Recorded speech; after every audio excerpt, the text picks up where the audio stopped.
All right, we'll go ahead and convene the House Judiciary Committee. Chairman Gunner will be back shortly. If I could call upon Representative Silcox to deliver our invocation. Let us pray. Dear Lord, thank you so much for today. Thank you for the opportunity to serve the state of Georgia. Help us, Father, and give us wisdom to make wise decisions so that we have a more just society. In Jesus' name, amen. Thank you. Chairman Chokas, House Bill 1360. You need a motion to lift off the table. Okay, well, first, do we have a motion to take that bill off of the table? So moved. All right, we have a motion and a second. All in favor say aye. All opposed? All right. All right. Chairman Chokas, give us an update of any changes since we were here yesterday, and you're welcome to address the bill. Is the LC 590396S HB 1360, and mistakenly I gave y'all a piece of paper yesterday that one was an amendment to it, and I would like for y'all to completely disregard that amendment, tear it up, throw it away. And I think y'all are familiar with the history behind what's going on here, and if y'all have specific questions, I was going to turn it on to Aaron Kapler to help me describe what's going on. All right. Mr. Kapler, do we have the same version yesterday, but the amendment's withdrawn? That's right. Okay. Can we have an LC number? Yes, Sure. it is LC 590396S. So no changes since the previous hearing, That's correct. except for the amendment request is withdrawn. All right. Have y'all presented everything you want to about this bill? We haven't talked about the language of the bill without the amendment. I'm happy to do a very quick overview of what it does without the amendment. Why don't we do a 1 minute, give or take version of an overview? Certainly. So the current statute for tax refunds against counties and cities, it's not tax appeal for valuation, but it's for a refund of what amounts were allegedly erroneously paid and desired to be refunded. The statute provides for that a taxpayer may bring a claim to the Board of Commissioners, the local governing authority, to consider that. What this bill does is essentially it says they shall. And then it provides opportunity for a period for the local governing authority to consider that appeal administratively and then render an opinion or a final decision on the merits of that appeal prior to any further judicial review. All right. Any further presentation? Any questions for the author or Mr. Kapler? Representative Chokas. I'm sorry, Representative Silcox. Thank you, Mr. Chairman. Does this replace or come in lieu of a freeze? If someone wants to freeze their assessment? That's a great question. This has nothing to do with the freezing of assessments. Okay. So the assessment valuation or an appeal of an assessment is an entirely different process Okay, just that wanted to this clarify. bill does not affect at all. Okay, this would be post that.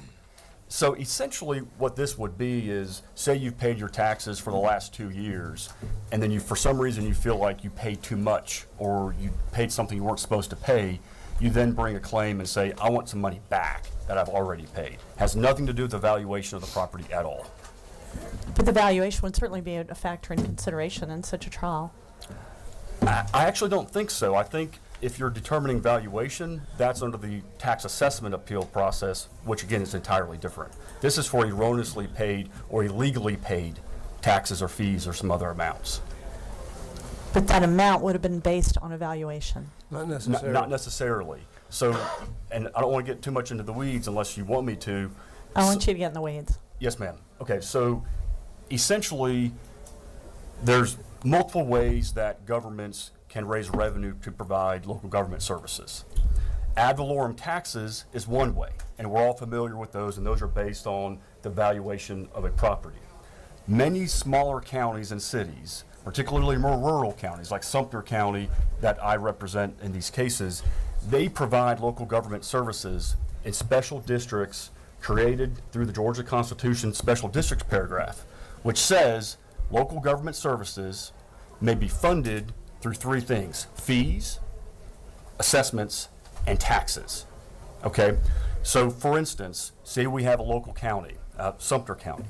They provide fire services through fire fees, which are not necessarily based on a valuation. They could be based on square footage, or they could be based on other things that go directly to fire protection.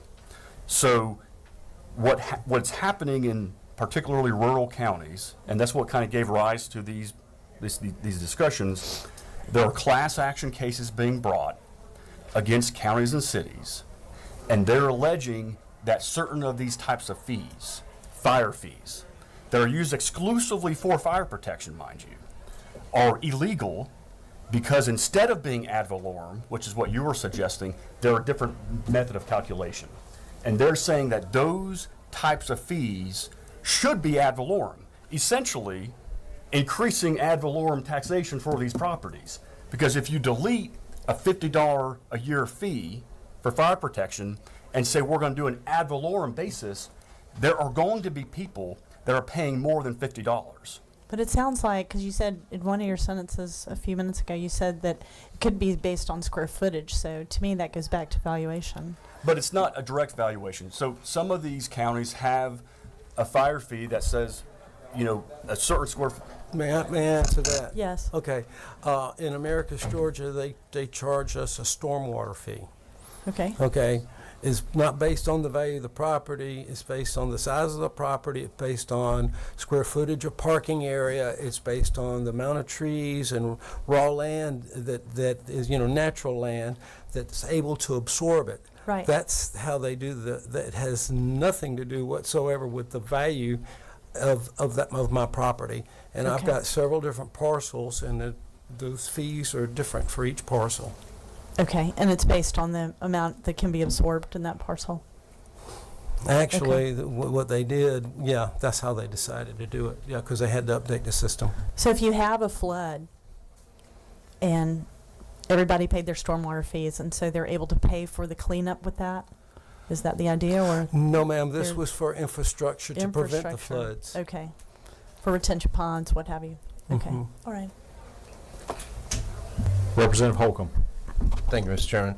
Are there any pending cases now that will be impacted by this, or because we have sort of a traditional rule to let litigation play out? So, Greg, excellent question. This is a procedural bill because it changes the procedure by which things can be brought. But to answer your question about pending litigation, there's an enormous amount of litigation coming. Every day, not every day obviously, but on a very rapid basis, these cases are proliferating. We started with a couple, now we have a couple handfuls.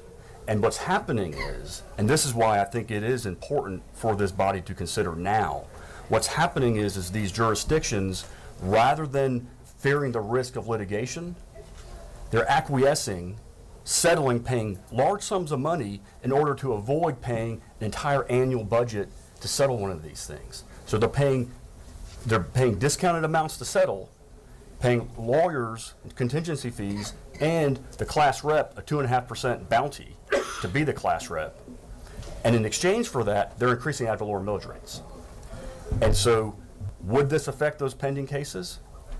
I think there's an argument that it would. I think this is a procedural bill, and I think the general law is procedural bills are retroactive.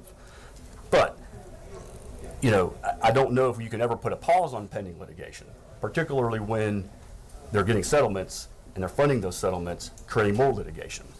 And by the way, that's how they're finding plaintiffs, is they're offering these plaintiffs a 2.5% bounty. And so, yes, your tax rates are going to go up. Your neighbor's taxes are going to go up, but you get your 2.5%. That's what's happening. And so I think it is a really sense of urgency to consider these matters. Well, do you have a sense of what the settlement ranges are? I do.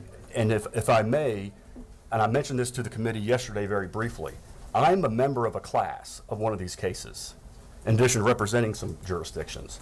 That case settled for $5 million. The lawyer's fees were $2 million. The plaintiff was $125,000. I got the class notice after the time period to object to that settlement. I remember you saying that. Yes, sir. And so these can be significant. Now, they're not all $5 million, but they are getting into very significant ranges. And I think, frankly, the settlements are increasing because of the risk and the concern about the flood of litigation. Okay. And what was the issue that led to the $5 million settlement? So the issue of I've objected to the settlement untimely. The court hasn't heard the merits of my objection yet. So I don't really know why the city settled that case. I mean, of course, they have a mayor and council, and they decided it was appropriate for their taxpayers. But what they did do, and what they have said, is that they are replacing their fire fee with an ad valorem tax. And so our taxes are going to go up in that jurisdiction, essentially to pay a 40% contingency fee and a 2.5% bounty. Because I'm paying 100 cents for that settlement, I'm getting 60 cents, 58.5 cents back. Okay. All right. Thank you. And I'd like to add to that, as a further note, when we were talking about the stormwater fees, you know, if I've got a small parcel of land that's well maintained and so forth, and they did the ad valorem tax, and so it just doesn't balance. The sewer fee was determined by the size of the amount of water that was created on the property, rather than the value of the property. Shirley Silcox. To follow up on Representative Holcomb's question, I think you would have a hard time, to prove that these were erroneously and illegally assessed. I assume that they have an idea of how much maintenance they have to do, for example, for stormwater and retention ponds and that sort of thing. And so I would imagine that there would be records showing that based on the number of taxpayers, it costs this much, if divided by the number of taxpayers in the digest, and there you go. So erroneously and illegally, because these people are usually elected to do their jobs, or they're hired by the mayor or city council, and they're just doing their jobs. You're exactly right. The counties and cities don't feel like they're doing anything wrong. That's not really what the allegation is. Okay. The allegation isn't that these counties and cities are charging stormwater fees and they're not building the infrastructure. Mm-hmm. They're not alleging that we're charging fire fees and not creating a fire department. That's not the allegation. The allegation, it's a cottage industry, I use that phrase, but the allegation is that because it's a stormwater fee calculated based on square footage of pervious surface, Right. or it's a fire fee because if your property's on lot 1, maybe it's further from the water than lot 2, but the building is otherwise the same, the cost to provide those fire services is the same, even if the value is different, right? Because next door neighbors could have the exact same house, better view. That doesn't change the cost to provide fire protection. So what their arguments are is that by using a method other than ad valorem, it's illegal. That's the legal argument. I think they're wrong on that. I think the Georgia Supreme Court's going to fix that. But we ain't there yet. And in the meantime, what's happening is, again, these counties and cities are literally telling people, we are going to raise your taxes because of these class action lawsuits. Evans County, which is down close to where I live, Evans County advertised a property tax increase a couple months ago, and they literally said in the notice, we are raising ad valorem taxes because of class action lawsuits. And But so, if they can prove the cost and people keep suing, what good does that promote? but it's not proving the cost, because there's not a lot of Georgia precedent, Supreme Court precedent on this narrow issue of ad valorem, not ad valorem. If you read the Constitution, it doesn't say property taxes must be ad valorem. And we're getting to the weeds a little bit, but the ad valorem requirement of the uniformity provision of the Georgia Constitution was removed in 1945. Okay. It ain't there. Notwithstanding that, now we're really getting to lawyer stuff, there's a case from 1955 from the Georgia Supreme Court that interpreted the 1877 Georgia Constitution that did have the ad valorem requirement. Okay, so there's inconsistent precedent with the plain language of the Constitution. Again, I think that issue is going to get resolved. There's a case pending in the Georgia Supreme Court from Chatham County where I think they're going to answer that question. I hope they answer that question. Again, it goes to the valuation thing, and I think it's a difficult argument. I think it's a difficult argument for them to make, but they're settling these things and taxes are going up. Thank you. All right, I know we have one speaker in opposition. Before that, one follow-up question. Sumter County has an airport, right? And then you've got some warehouses like South Lee Street or whatever. There was a chopsticks factory there at one point that didn't turn out so well. But inventory, like if a exemption, if there's some software error and the exemption doesn't get applied, that would be the kind of thing that this refund would be about, right? That's exactly software right. errors and things like that. That's right. All right. Any further questions for the author or Mr. Kapler? All right. Do we have Jordan Reed? Thank you, gentlemen. Do we have Jordan Reed from Georgia Trial Lawyers Association? You're behind the pole. There we go. All right. Come on out from behind the column. Thank you, Mr. Chairman. Thank you, Mr. Reed. Thank you, members of the committee. My name is Jordan Reed. I'm with the Georgia Trial Lawyers Association. And there was a lot of discussion about taxes versus penalties, but the core measure of the bill as was originally introduced was to get rid of class actions, and that's actually what the bill still does. And the purpose of a class action is to make sure that when a lot of individuals have a similar situated harm like taxpayers, that they can hold their government accountable. This bill, by removing the ability to have a class action, specifically at line 28, would no longer give y'all's constituents the ability to hold the local governments accountable in this method. And so we would respectfully ask the committee to oppose this substitute. Thank you for your time, and I'll take any questions. Any questions for Mr. Reed?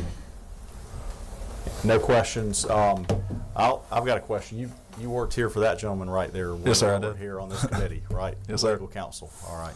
Thank you. Thanks. All right. Would anybody else like to address the bill?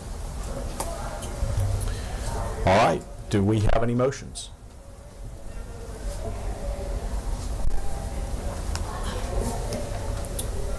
No motions.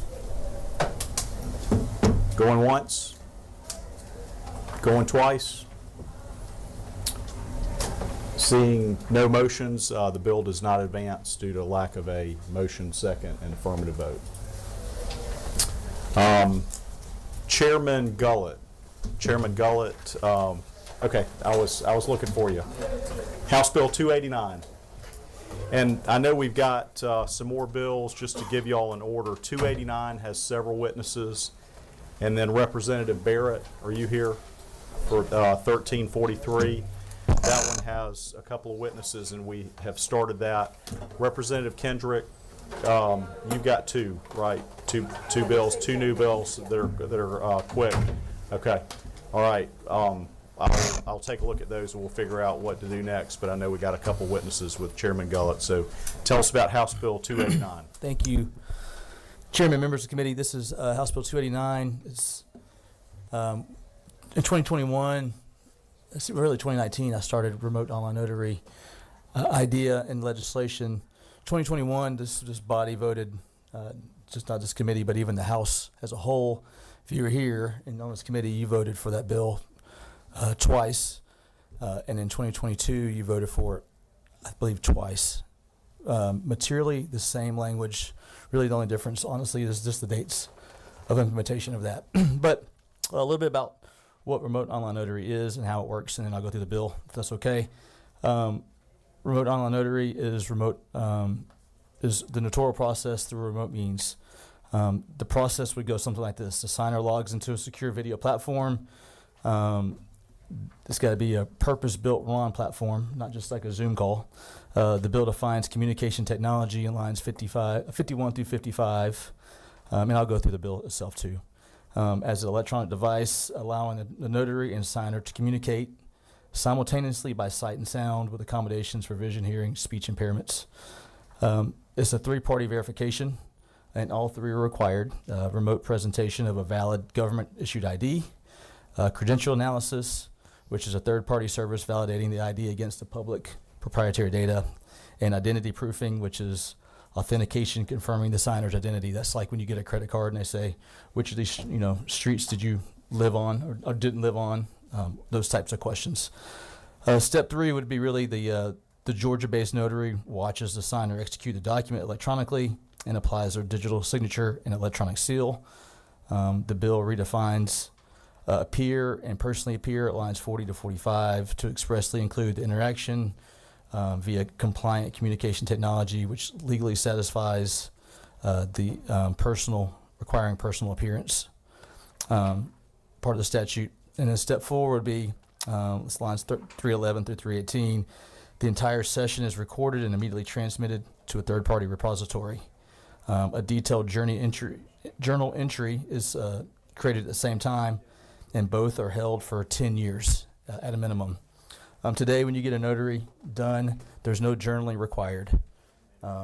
There is no documentation of what was presented to you. A copy of the ID is not required.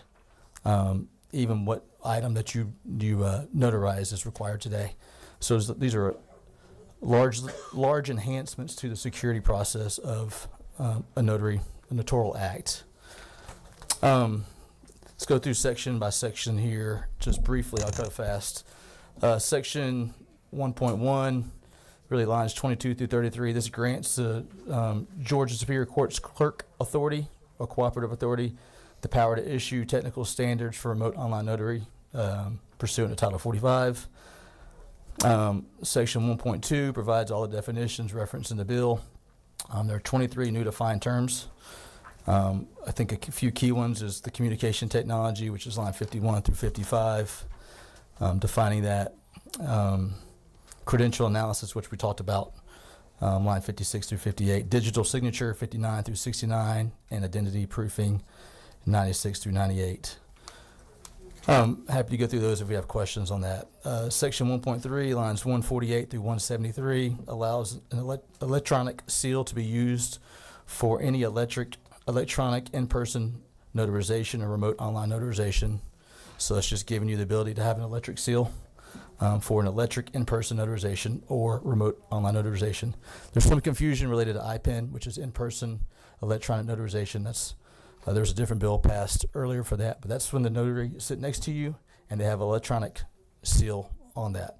A remote online notary means they can be through a communication technology watching the transaction, recording the transaction, and adding that electronic seal to the documents at that point.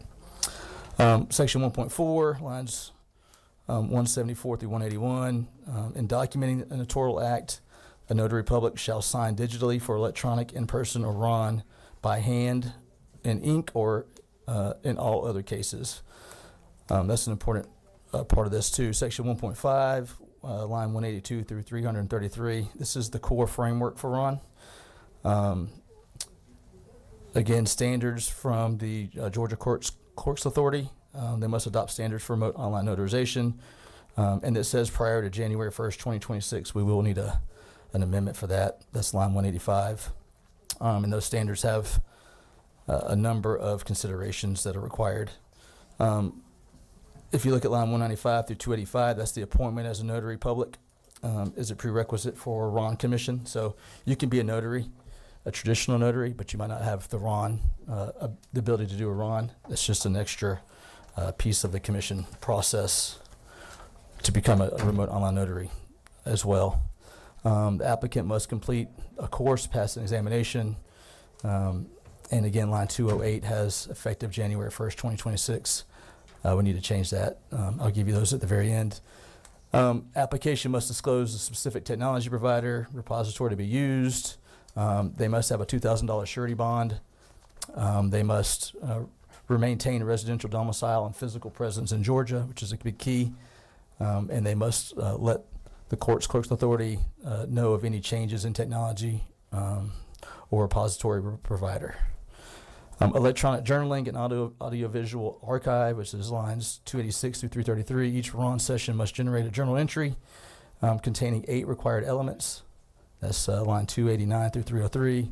Again, that journal must be retained for a minimum of 10 years. Audiovisual recording must be immediately transmitted to the repository and attained for 10 years. That's line 314 through 318.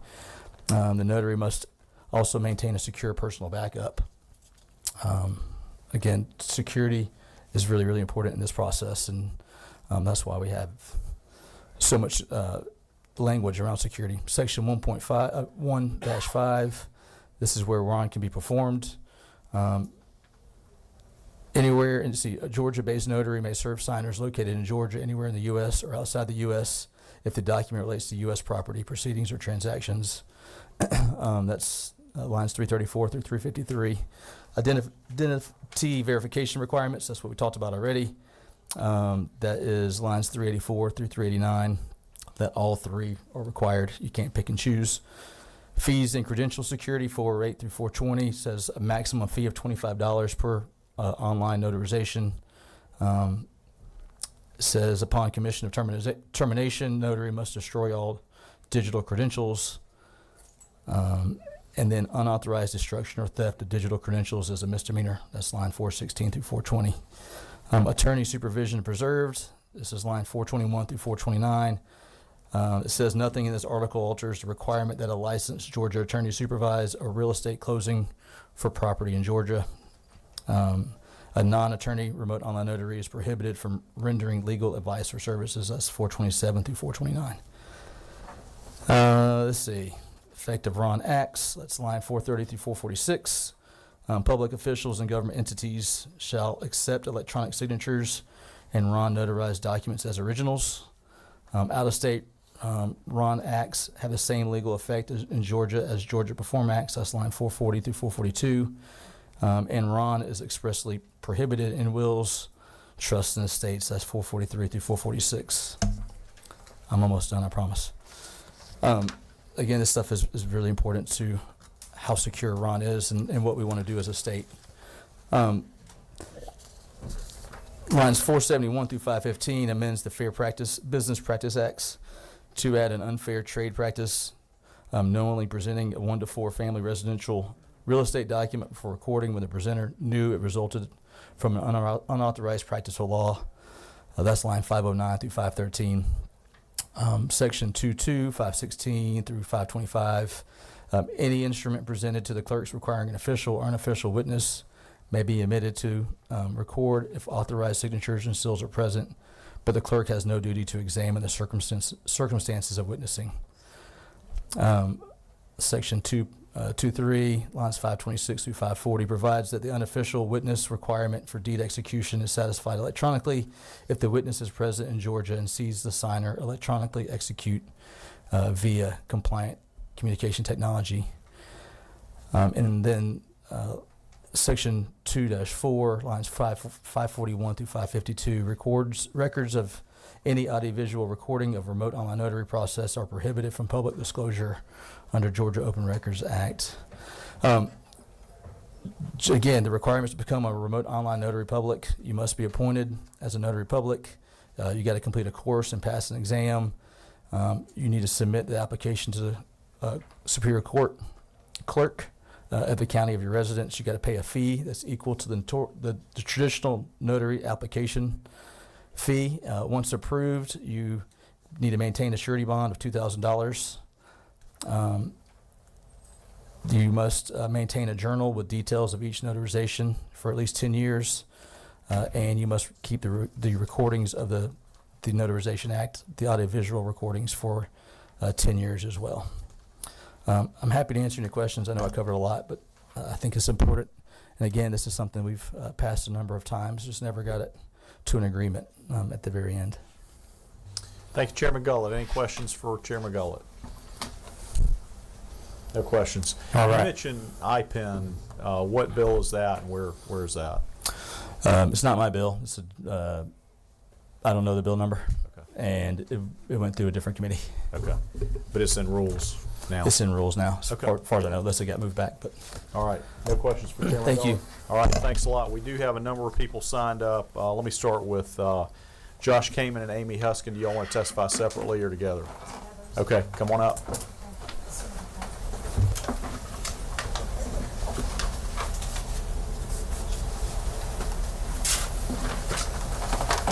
I'll go over here. Thanks for letting us speak. Absolutely. How's everybody today? My name is Amy Huskins. I'm a commercial real estate partner at the Atlanta office of the law firm of Dwayne Morris. It's an international law firm. And I want to thank Representative Gullett again. He asked me and a group of us from real estate lawyers back in 2019, in September of 2019. I helped write some of this language in here going that far back. And every single time I would appear in front of all of you over the past many years, sometimes would say, well, why is this thing so long? Well, there's a reason. And that is because there's something called the Model Act.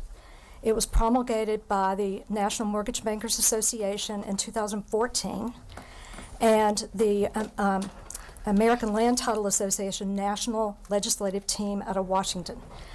The very first remote online notary law was Virginia, because they had so many service members serving on ships overseas or whatever, and they needed to deed their property to someone, and that's how this was created. But the Virginia law was short, and the very first law that Representative Gullett and my team we worked on was like 3 pages long. We realized very early on it did not meet the standards that the national banks, the national title companies, national underwriters would accept as a valid bill for remote online notary, and so this thing is very long. I'm going to stop right there, but just to say, over the past many years, if you keep the bill in its current format exactly as it is, it will work, okay? And but if we remove parts of it or add parts to it, I personally, since I've worked on this for so long, would not be in favor of that. This bill right now is a really, really good bill, and it will work. And I'm going to turn my comments over to Josh Kamen of King & Spalding. Hey, folks, Chairman. Folks, appreciate here. My name is Josh Kamen. I'm here in an individual capacity, but I am the managing partner of the Atlanta office of King & Spalding. I'm a member of the American College of Real Estate Lawyers, which is a national organization of the preeminent real estate lawyers in the country, and I've been practicing for 31 years, so to do that. I echo everything my colleague here has said. I'd note just 2 things. One, the bill in its current form is consistent with and matches up with what we see across the country. Through the American College of Real Estate Lawyers, I can say with great confidence that that's the case, and it's something that would be consistent and good for Georgia business and Georgia law in its current form. So with that, I defer. And we're here to answer any technical questions you have as well, too, by the way. Thank you. We do have a question from Chair Lady Silcox. Thank y'all so much for joining us today. I know that Representative Gullett had 2 spots at line 186 and 208 where we had prior to January 2026, and I was just curious what your recommendations would be on the correct date for that. I can answer that question. When we first started talking about this, literally going back many, many years, this, as I said, the bill in its current format is so wordy. We know that. But there are also additional regulations that nationally the mortgage bankers, you know what I mean, like the American Land Title Association, they issue new regulations every year on remote online notaries. And so we need to have the clerk's authority try to, follow, and if there's something that needs to be updated because every single other state is doing it because it's a better approach, then we need to have that. And we had talked about, and you're in charge here, Representative Gullett, but we had talked about giving at least a half year to the clerk's authority to make sure that they have their ducks in a row, to, you know what I'm saying, to make sure we have the most current regulations that would follow what's in the bill. So 6 months from now, or Is that what you were thinking, or more? 2027, just changing to 2027. okay, Whatever the date is he selects is fine. right. I think that'd be plenty of time. Any other questions? I've got a question. Okay, so this started from Virginia. How does Virginia compare to Georgia in terms Well, of attorneys versus title? That Virginia is a title state, not an attorney state. However, part of the issue was they had to go back and amend their entire statute with the Commonwealth of Virginia because it didn't contain enough information. And that's what we don't want to do here. We want to, if you're going to vote for this and pass it, we want it to be done once, where we don't have to correct it. And another question, the State Bar Real Estate section, we heard a couple of bills this year, I think, that they either asked for or were consulted. Have they taken a position on this? I'm no longer an officer of the State Bar. I was just asked to speak because I helped write this thing. I can't answer your question. I don't know the answer. Okay, thanks. Any other questions? All right, thanks for your testimony. Yeah, thank you. We've got 3 who may also be together. Do y'all want to go together or separate? Come on up.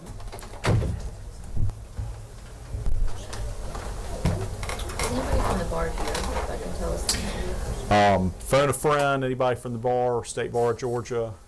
All right. State Bar of Georgia, if you're down the street listening in, feel free to let Representative Evans or me or anybody on Judiciary know. So, all right. Good question, Representative Evans. The seat is low. All right. If you'll please each introduce yourselves and feel free to testify in the order that you like. Okay. Thank you, Chairman. I'm Kate Hoskins. I am a partner with the law firm of O'Kelly and Sorahan here in the Atlanta area, and my primary practice is in residential real estate closings. This is my partner, Joe O'Kelly. He will speak. And also, I am a past president of the Georgia Residential Real Estate Closing Attorneys Association. This is Mr. Bo Wagner. He is the current president, and so I'm sure they'll have something to say, but I'll lead off if that's okay. Also, to thank Representative Gullett for working on this tirelessly for years. We've also been kind of part of that process. As residential real estate closing attorneys, we are fully in favor of electronic notarization, both in a remote capacity and in person. This will certainly be helpful to our practice and our clients. Unfortunately, it will also make it much easier to commit the unauthorized practice of law, and that has been what we have been working with Representative Gullett over all these years to, clarify and work this language so that this particular remote online notary statute also has provisions that would have effective penalties should someone use it for the unauthorized practice of law. And Ms. Huskins had mentioned the Model Act, and as she clarified for you all, the Model Act is a national act through the American Land Title Association that is very applicable to states that are title states, not attorney closing states, where attorneys have to, it's actually the practice of law, of conveyancing title.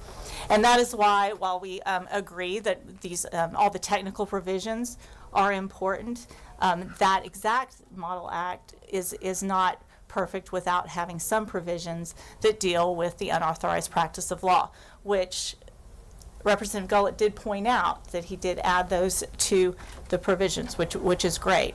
And so the only issue that came after that would be, so if someone were to violate our current UPL statutes using this actual law on remote online notary, what would be the penalties, and would they be substantial enough to deter from that practice?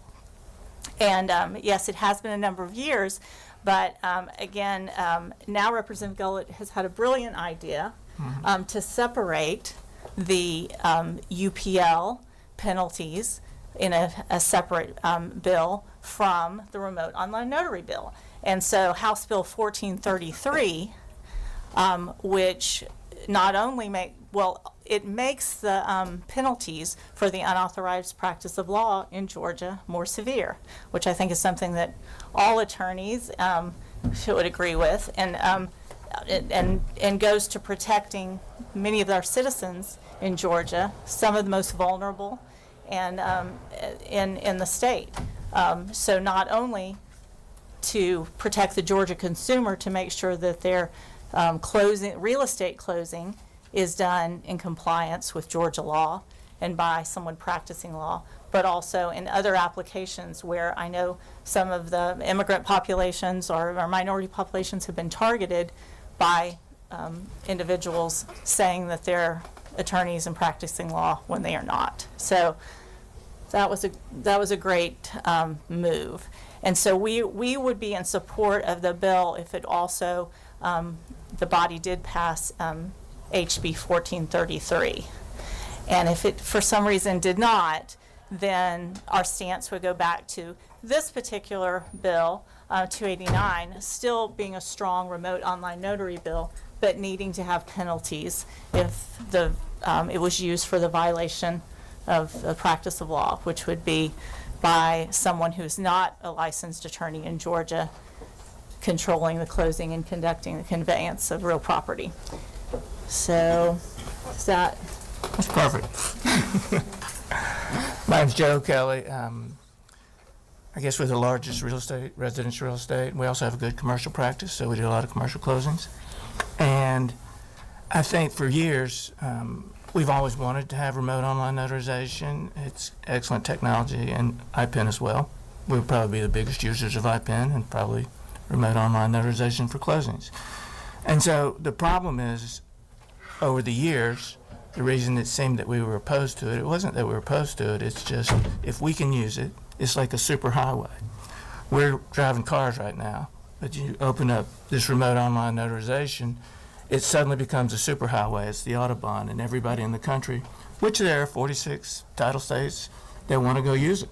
And so they already, these title companies, they're corporations, and they do closings in Georgia, which violates the unauthorized practice of law statute. And so really our whole position has been enforcement. And the reason of that is the state bar does not enforce UPL for residential real estate closings or for any real estate.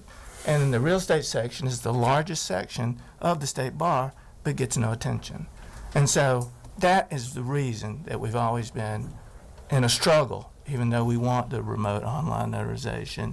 It opens up the gateway to these corporations who have already said, we're coming in, and I have evidence and proof and can give you documents that show that they do that. And so I think it was, because of that fight, I do think it was brilliant. Do that and break them apart and have that enforcement, and it strengthens the enforcement on the UPL portion. It really gives more teeth, and it will push either the state bar or it'll push other law enforcement people or parties that can go in and enforce it. So with that provisions, and this bill references UPL in several places, so it's strong if we can get 1433. Without 1433, as Kate said, it would be very hard, and we would, I guess, do whatever we could to then go back and do what we've been doing, which was trying to combine them. Separating them was brilliant. Combining them is hard, and so we would have to go back and try to combine them with some substitute or something. So as it is, it's perfect along with 1433. Thank you. Thank you, and we'll save questions for everybody. Mr. Wagner, before you go, Ms. Huskin and Mr. Kamen, just heads up, I'm going to call you back up when they're done and ask about 1433 just to get a full picture of everything. So take a look at that bill and think about your thoughts on that one. All right, Mr. Wagner. Sure. I'm kind of the opposite here. We've got the large corporate firms and one of the largest in Georgia. I'm a solo, so literally it is me, my wife is my closer and pre-closer, and a coworker. So I've also practiced for about 30 years, and we've seen UPL, just like Joe said, for years, and it almost seems like a victimless crime that, okay, it's easy, somebody just did a closing on somebody's behalf, but we have to clean up messes. We do it right as agents of the Georgia Bar, and following the rules of the Georgia Bar, we've done everything right, and we make sure that we follow the rules and take care of our Georgia consumers. Meanwhile, what happens when I get a title that's been closed over, like meaning somebody's closed, leaving an open loan deed, or some other title issue, conveyed the wrong property? How are they gonna be served when they call some out-of-state, national company that's an 800 number? They're never going to get anybody. So we end up fixing the problems. Either we just kind of eat it as doing business, or unfortunately sometimes it's a mess. We have to charge, you have to get litigators, whatever. But bottom line, it's worse than you would think. Again, all the details are great, but UPL is kind of very, very critical for this whole process. And that's really kind of all I have to add. Thanks. All right, any questions for Mr. O'Kelly, Mr. Wagner, and Ms. Hoskins? No questions? All right, thanks for your testimony. Mr. Kamen and Ms. Huskin, if you're willing to come back up or just do a thumbs up or thumbs down on 1433, either whichever you prefer. All right. You want us to talk about 1433? Well, I'm gathering thumbs up. I guess to summarize what we heard, you've got the residential attorneys saying they're okay with this bill if 1433 gets enacted. Do you have any thoughts on 1433 from the commercial side? I'll start. The most current version that I have. As commercial real estate lawyers, and we're not residential at all, so we know that there's a difference. Both of our law firms are international law firms. All of my business, and I'm sure yours as well, involves multi-state transactions. And there are always mail-away closings. No one, in my entire career of 35 years, I never, ever, ever have a closing in person, ever. They're always done. And one of the things I do need to tell you is that you literally have, and Josh can comment on this, I had one last week that had 24 properties somewhere in London, England, somewhere in the U.S., one was in Georgia. And when you have an electronic means to sign off, and let's say it's $1 billion deal, and you've got 24 people on a Zoom call, and they all have to say, yes, we're ready to fund, kind of thing. And that doesn't mean that I'm practicing law without a license because there's a property in London. It means that there's representation by lawyers for every single jurisdiction, every single place, and there's not ever this issue about, in commercial settings, of all the parties not being represented by counsel. So I say that. I know that that's not necessarily the case with residential. One of the things we were really concerned about is a provision that could bring in affiliates. And I'm talking about, I'm sorry, bear with me just 1 minute. Where is it? The affiliate. Sorry about that. Wasn't prepared to talk about it. Yes, it's paragraph D. It's every officer or agent, employee of whoever is potentially committing an unauthorized practice of law would also be guilty of a felony. And that could be a banker in a back room. It could be the legal secretary. It's very, very, very broad. And we were really upset about that. I will just tell you the commercial bar. I'm just looking at the current version I have. It would be line 29.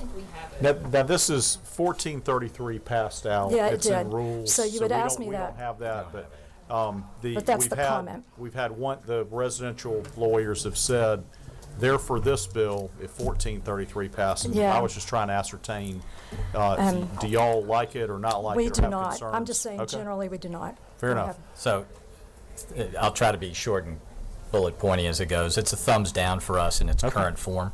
Okay. There are a variety of reasons, but just hitting them, it doesn't, particularly with the commercial real estate part, it doesn't fit the practice. It's bad for business. It's bad for bankers. I think you'd find that all of your lenders would find it to be very disruptive and difficult for their business. It creates some draconian penalties that I think will also be bad for business and bad for Georgia. And so when it comes down to weighing the balances of it, we think a remote online notary bill is great. We think this one does, tying it to a UPL bill like this, we should leave it in the purview of the Supreme Court where it's supposed to exist today. Any questions for the commercial real estate lawyers? Any questions? Okay. All right, thank you. Real quick, Yeah. North Carolina, are y'all familiar with North Carolina statutes about UPL? They've got a lot of banks there. They do. Okay. And they've got laws about UPL. They're all misdemeanors in North Carolina. Okay. Unless there was something like in the past month or so. South Carolina does have a felony, but it's very, very, very limited. Okay. Limited in scope. So they address banks and in-house work for banks and things like that in those states? Right, and it's not Okay. in the current version here in Georgia. Okay. Okay. All right. Any other questions? All right. Thank you for your Thank you all. testimony. I appreciate it. Does Chairman Gullett, do you want to follow up at all? Or?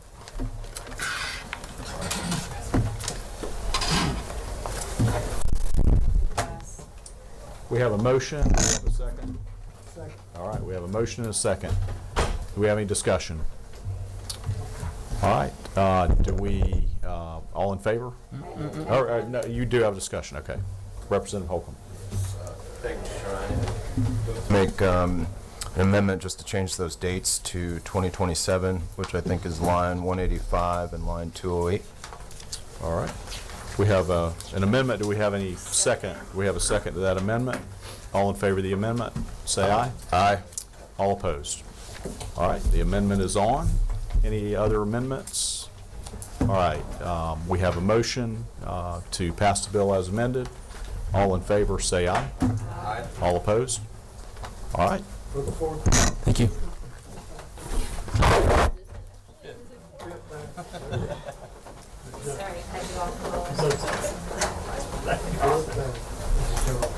Let's stand at ease for just 1 second. Check the status.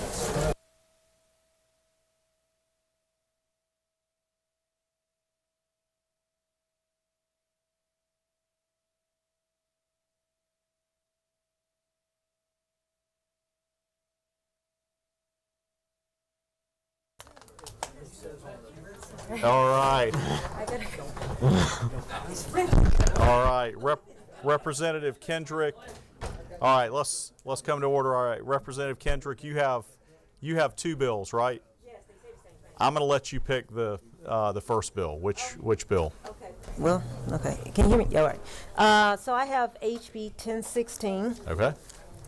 and it is a companion bill to HR 1046 because Lead Council suggested that I run it concurrently to change the Constitution. But thank you for giving me this opportunity for this interesting discussion on squatters. So I spoke to most of you about this bill, but this essentially would give interested third parties that is defined under the bill the legal standings to start eviction proceedings against squatters. So in my district, I have DeKalb County, East DeKalb, and South Gwinnett. This is particularly an issue in DeKalb County where it's just hard to get squatters out of neighborhoods, bringing down property values, safety, and things like that, unless you're an owner, a property owner. And so this bill provides essentially a procedure by which an interested party is narrowly defined. They fill out an affidavit. They give notice to the property owner and attach it to the affected property. And at that time, if the squatter doesn't file a counter affidavit, then the sheriff is authorized to essentially put them out of the affected property. And this came to me because there was an incident in DeKalb County in my district where there were squatters that had ran amok of a couple of houses in a neighborhood where children outside playing, and it brought all this sort of crime and attention to the community, and nobody in the neighborhood had the legal standing to kick them out, kick the squatters out, and it took forever in order for them to find the property owners, because we're talking about, finding these corporate investors and who actually is responsible for it. And so I think it's an interesting discussion to at least have about how we deal with squatters, because it's affecting a lot of communities. And I know that there are some that are concerned about property rights, but people come to me and say, what about my safety? What about my property rights? Because squatters do bring down the property value of a neighborhood, and people are worried about safety of their children. So that is essentially the bill. I just wanted to have a good discussion about how can I serve my constituents. So we heard them together. We're going to vote on them separately. If you could just tell us the difference in the two. So 1046 would update and change our Constitution in order to allow, it amends a section on property rights in the Georgia Constitution to expand who has legal standing. And so Lead Council, even though I have the HB, Lead Council thought that it should run parallel because there might be a constitutional challenge to just the statute, if that makes sense. So 1046 or HR 1046 is the constitutional amendment. Correct. And HB 1016 is the enabling legislation or the related legislation that would, if 1046 is approved, would implement it.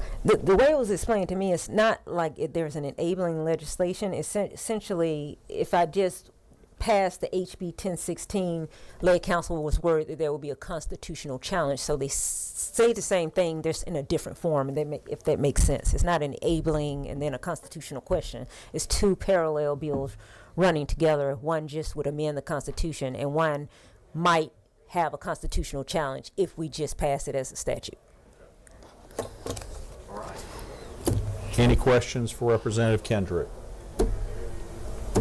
One of the many who had a conflict asked me to ask standing. That's the issue, the constitutional issue, right? Correct. Standing. So the constitutional amendment is there to address the standing issue. Correct, because the worry is this, if we just pass the HB 1016, that in the future there could be a constitutional challenge. So just go ahead and pass the constitutional amendment with it. Okay. All right. No questions for Representative Kendrick? All right. Would anybody like to testify to the bill? All right. Looks like we've completed our hearing. Do we have a motion? On which one? Okay. let's take them separately. We'll do the CR first. Okay. HR 1046. We have a motion and a second. Any discussion? All right. All in favor, say aye. Aye. All opposed? Looks like it passes. All right. Do we have a motion on House Bill 1016? Second. We have a motion and a second on House Bill 1016. Any discussion? All right. All in favor, say aye. Aye. All opposed? All right. It also passes. Thank you. All right. Thank you. Thanks. Representative Barrett, come on up on House Bill 1343. And before we do that, we've got at least 2 judges who've come today. Your Honor, if you'd like to introduce yourself, we got a judge in attendance. Yes, sir. Hey, good afternoon. Trey Taylor, Superior Court Judge down in the Dublin Judicial Circuit. Obviously, Dublin, Johnson, Sherman, and Twiggs County. Glad to be here as always. Thank you, sir. Appreciate it, Mr. Chairman. Thank you. You're well represented by Chairman Hatchett down there. And then Judge Stevens, who's a former member of this body, and I bet this committee, is out in the hall. He is on the go, but appreciate Judge Stevens attending as well. Any other members of the Judiciary here today? I noticed we had Clerk Greg Allen also from Forsyth County. So here, Judge Stevens, thank you for attending House Judiciary. Did you serve on this committee when you were in the House? I did, yes, sir. All right. Before you were born. What? Sorry I'm late, but I sent a conflict letter. You probably didn't get it. No. Judge, thank you for coming back. Good to see you again. All right. Thank you. All right. Mr. Chairman, I've asked our esteemed study committee member, Van Smith, to join me if that's okay with you. All right. Thank you. This continues the hearing that began a few days ago, and in addition to Representative Smith, did we have another one from Columbus, another representative who was active on this? Yes, sir, Mr. Chairman. Representative Teddy Reese. All right. In addition to serving on the committee, was he one of the ones who brought this issue to the attention of the House and Speaker? Yes, sir. In fact, we wouldn't be here today without Representative Reese, who served as vice chairman of our committee. And in fact, he was the origin of requesting the study committee in the first place on accessibility and affordability of legitimation in Georgia. All right. Have you made a lot of changes to this bill since this got heard a few days ago? Yes, there have been quite a few changes. Yes, sir. Well, first of all, there are many people we just want to thank who have been very involved in this process, especially in the last few days, especially the esteemed chairman of in this room right now. Many others, Legislative Counsel Michael Walker, Superior Court Judge Clint Bearden, Jim Altman back there. He and I had a great conversation. He's given invaluable input on this process.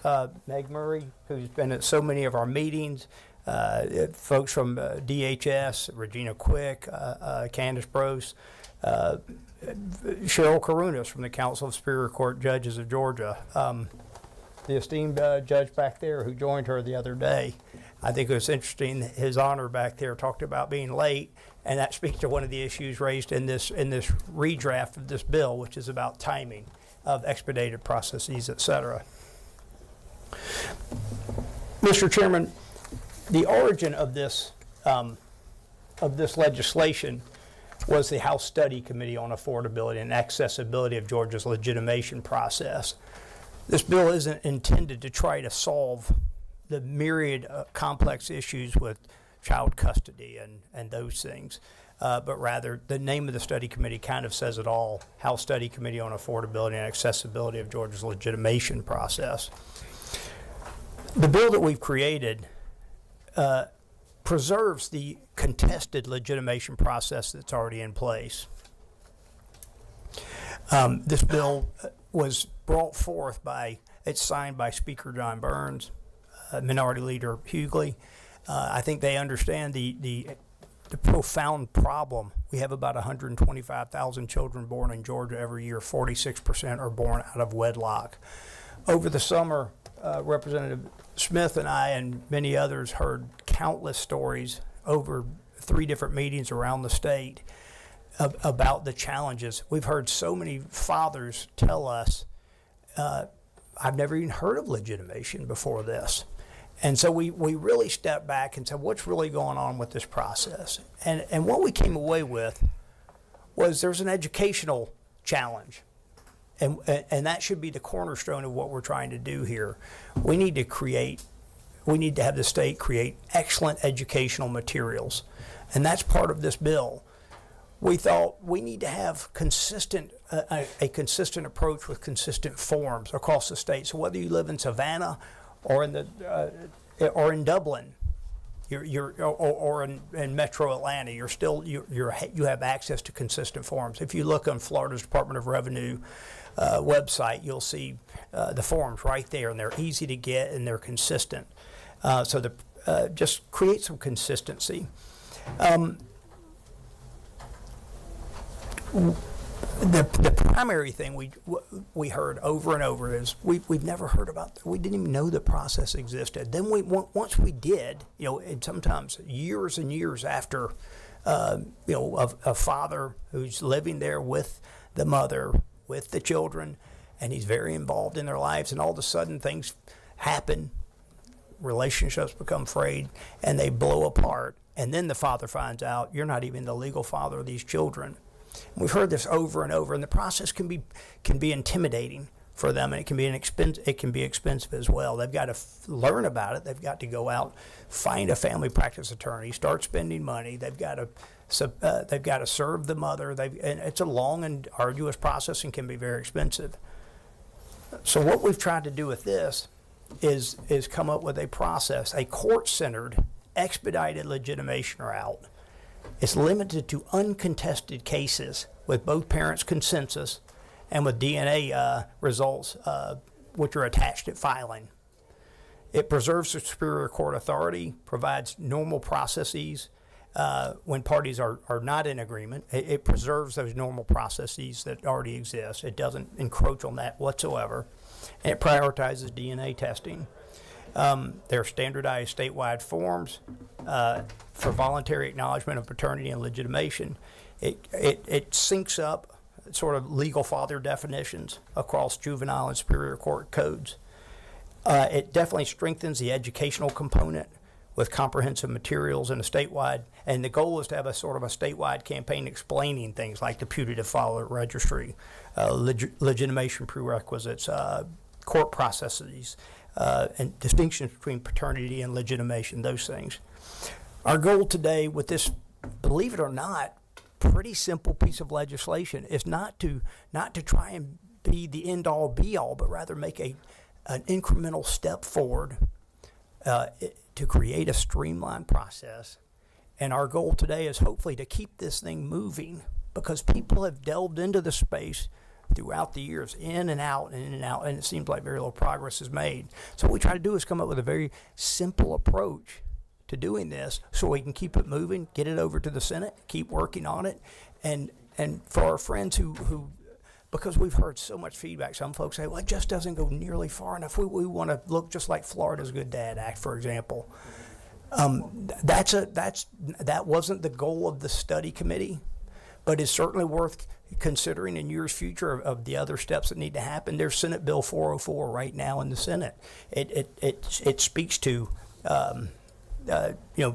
child custody proceedings, joint legal and physical custody as the default. and child custody arrangements, things like that. It's sitting there. It hasn't gone anywhere.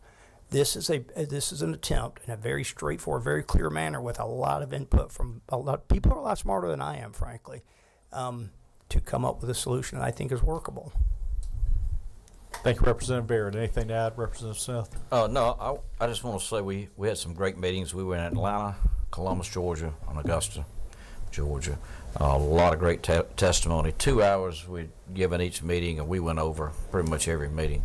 And I think this is just that first step in trying to come up with a good solution. And appreciated being on the committee and appreciate the opportunity to speak. Thank you. One thing that was pointed out to me on uninsured motorist rates is the statewide percentage doesn't accurately reflect what it is in regions. So some areas it's much more than 46%. Is that something that you heard? I would agree with that, yes. All right. Any questions for Representatives Barrett and Smith? Representative Evans. Thank you, Mr. Chairman. Are you you're saying 46% of Georgia's children are born out of wedlock? 46% of approximately 125,000. 46 out of, say that again? Right. Sorry. 46% of 125,000. 46 out of 125,000. Approximately 50,000 kids a year. There are about 5,600 legitimation petitions a year. Okay. And I just can't remember if we already talked about this from one of the prior hearings, but did I'm not sure what the appropriate section of the bar would be, family law section. Were they involved in the work group over the summer? Did they have a pin in this prior to us getting to session? We had a lot of feedback from a lot of superior court judges, a lot of family practice attorneys, juvenile court judges, and I can certainly provide you all their names, although I don't know if they want me to do it. Who had the pin, so to speak? The pen came from Legislative Council. Okay. We crafted what our objectives were, and we kept it very simple. We said we want to look at the code, we want to come up with a strong educational component, standardized forms, and an expedited process that can just make this simpler and more affordable for uncontested cases only. Okay, thank you. And I would say Vice Chairman Rees, who's also an attorney, certainly had a pin in this, and was completely involved from start to finish, even from the inception of the idea. And he's the one who approached the Speaker of the House. I was just honored to get to work with him. It was a great bipartisan effort all the way through. We worked beautifully together. Were there family lawyer practitioners on the committee? I don't know if we have any in the House, but sometimes there's non-legislator members of study committees. So did we have any of that, or were they present during the work? We relied on the Barton Center from Emory University as an example, a fair amount. So we had a lot of family practice lawyers involved. We had a lot of family practice lawyers and speak to us individually. I spoke to the former Chief Justice of the Supreme Court. We had a lot of feedback. Now, were they there drafting the bill? No, they did not draft the bill. And does the Barton Center approve of this draft? The Barton Center has some issues that they like better. Some things, our legislation, Vice Chairman Rees and I felt strongly about the DNA testing. They more nearly like the idea of Florida's Good Dad Act. Here, sign this piece of paper. You become the legal father, and it does not require that extra step. Vice Chairman Rees was very emphatic. He was sitting right there in that chair while my friend from the Barton Center was sitting in that chair right over there. And he was fairly emphatic about that, as was I, that we thought this is an alternative process. It's not to replace, but rather is a simplified, streamlined process. But to do that, it's a voluntary thing. If you don't want to do that, simply go through the normal legitimation process. In fact, I thought it was funny at first when I was asked to be the chairman of the committee. I thought, well, I'm not a lawyer, and this is has some legal challenges. But I thought, when I consider the average person that shows up at the hospital and they don't have a child, and they have a child out of wedlock, and what they're up against, because this is a complicated process in Georgia. I think, honestly, Georgia needs further tweaking a lot to bring us forward, but we're not there yet. And I'm pragmatic, and we didn't want to overreach because we felt like we didn't want to have happened with this effort that has happened time and time again in this state. So is that the meat of the bill, like in section 2, subsections D and E? Like adding that, is subsection E what you're referring to as the expedited process? I think the meat of the bill is section 4. Okay. What's the difference between that sub D and sub E in section 2?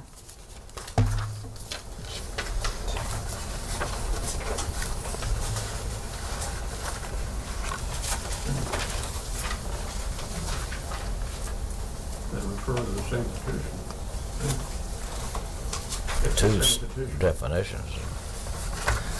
I can't answer anything. I'm not a lawyer. Yeah, I'll have to defer to legislative counsel on that, actually.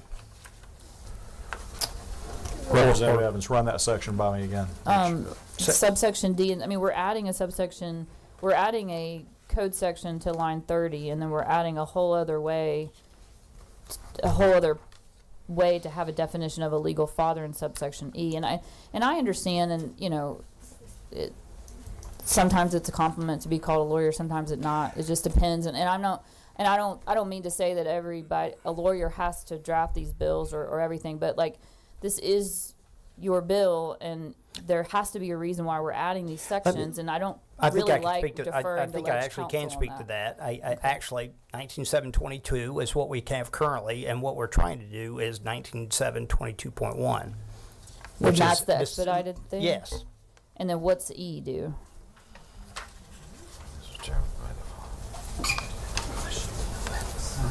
And so that starts on line 106. No, I'm just in section 2.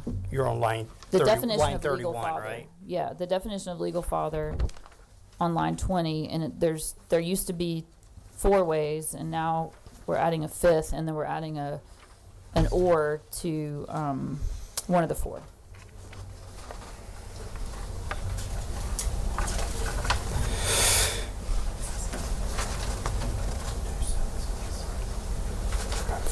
Chairman, I can speak to that. You're going to have a turn in a minute.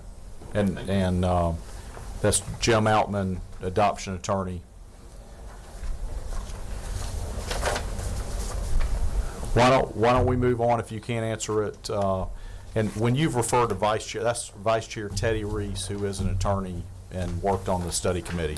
Was vice chair of the study committee. Yes. Okay. Sadly, my attorney vice chairman is not here today because he's been sick and may be in the hospital. But he participated in the preparation of the bill. And then since this bill came before the committee, you've talked to Superior Court judges, juvenile court judges, and practitioners. And this is the product of that. Yes, Mr. Chairman. All right. All right. Any other questions for Representative Barrett? Well, I do, but they kind of stem from the definitions and why we're doing this. So I guess I'll defer until somebody can answer those questions. Thank you. All right. Thank you. We have two witnesses. We have Mr. Keith Holmes from Fathers Incorporated.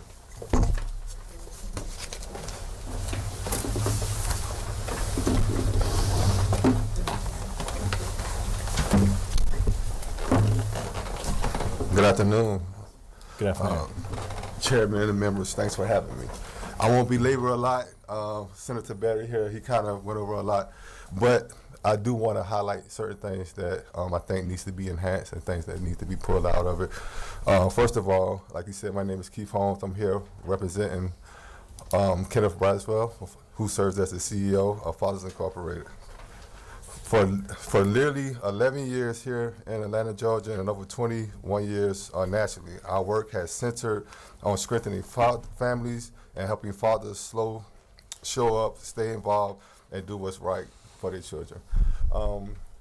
We were at those meetings in Augusta. We were at those meetings in Columbus and here in Atlanta, right? And so we kind of want to talk to you from a practitioner standpoint, right? And so what we do through General Warriors Academy, we kind of, our responsibility with fatherhood ecosystem, we work with thousands of fathers and co-parents navigating realities of paternity, legitimation, and child support custody and parenting time, all right?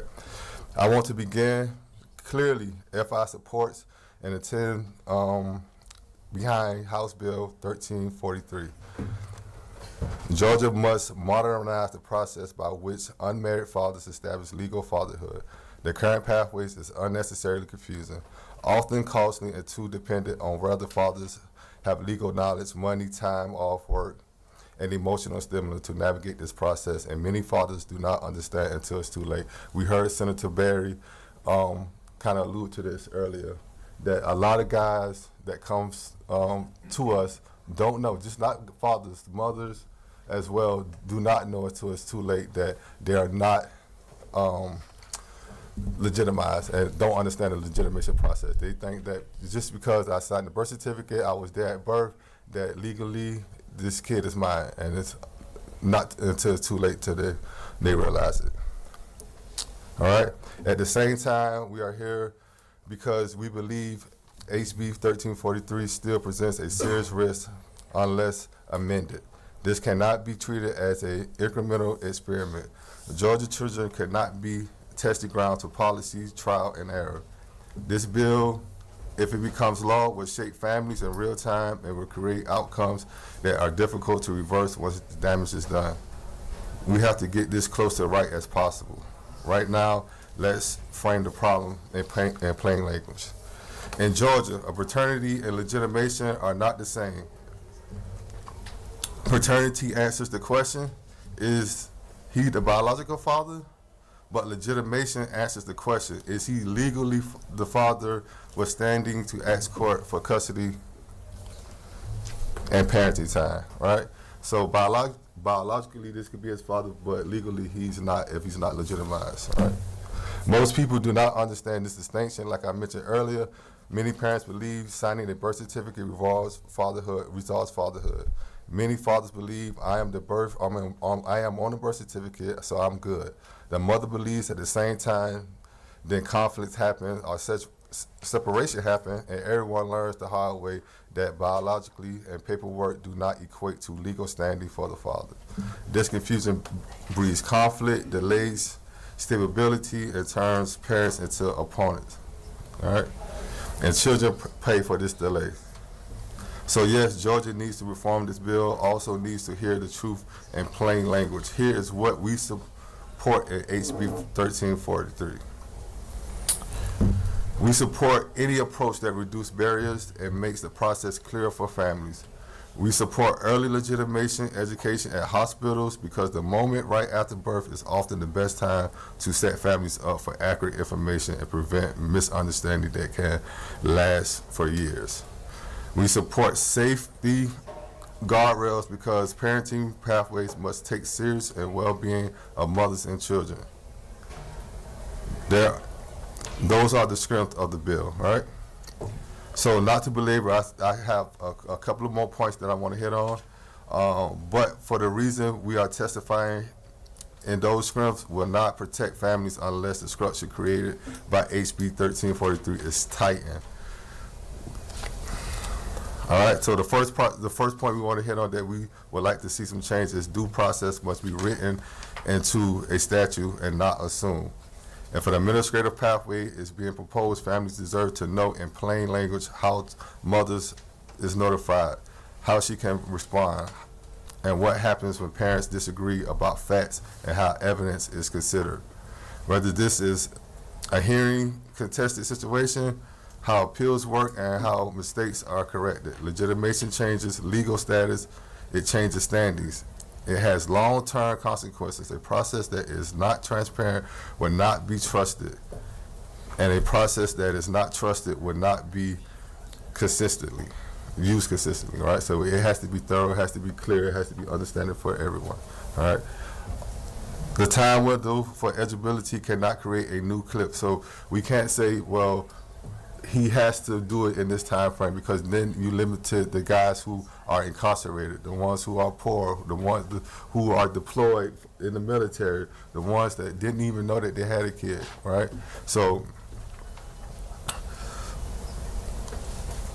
if Georgia builds if you build a fast lane that only works for some, it would deepen inequality and frustration for others. I will push more families back into the same overload court system we claim we are trying to relieve. All right? Just a few more points, and I promise you in closing. Confusion, so the bill must be oversold to the public. Confusion is already clear in a public conversation about HB 1343, as we heard from Senator himself. It's already confusion there about legitimation, about the bill or whatever. So families here, responsible fathers, assume this as parenting time. It is not.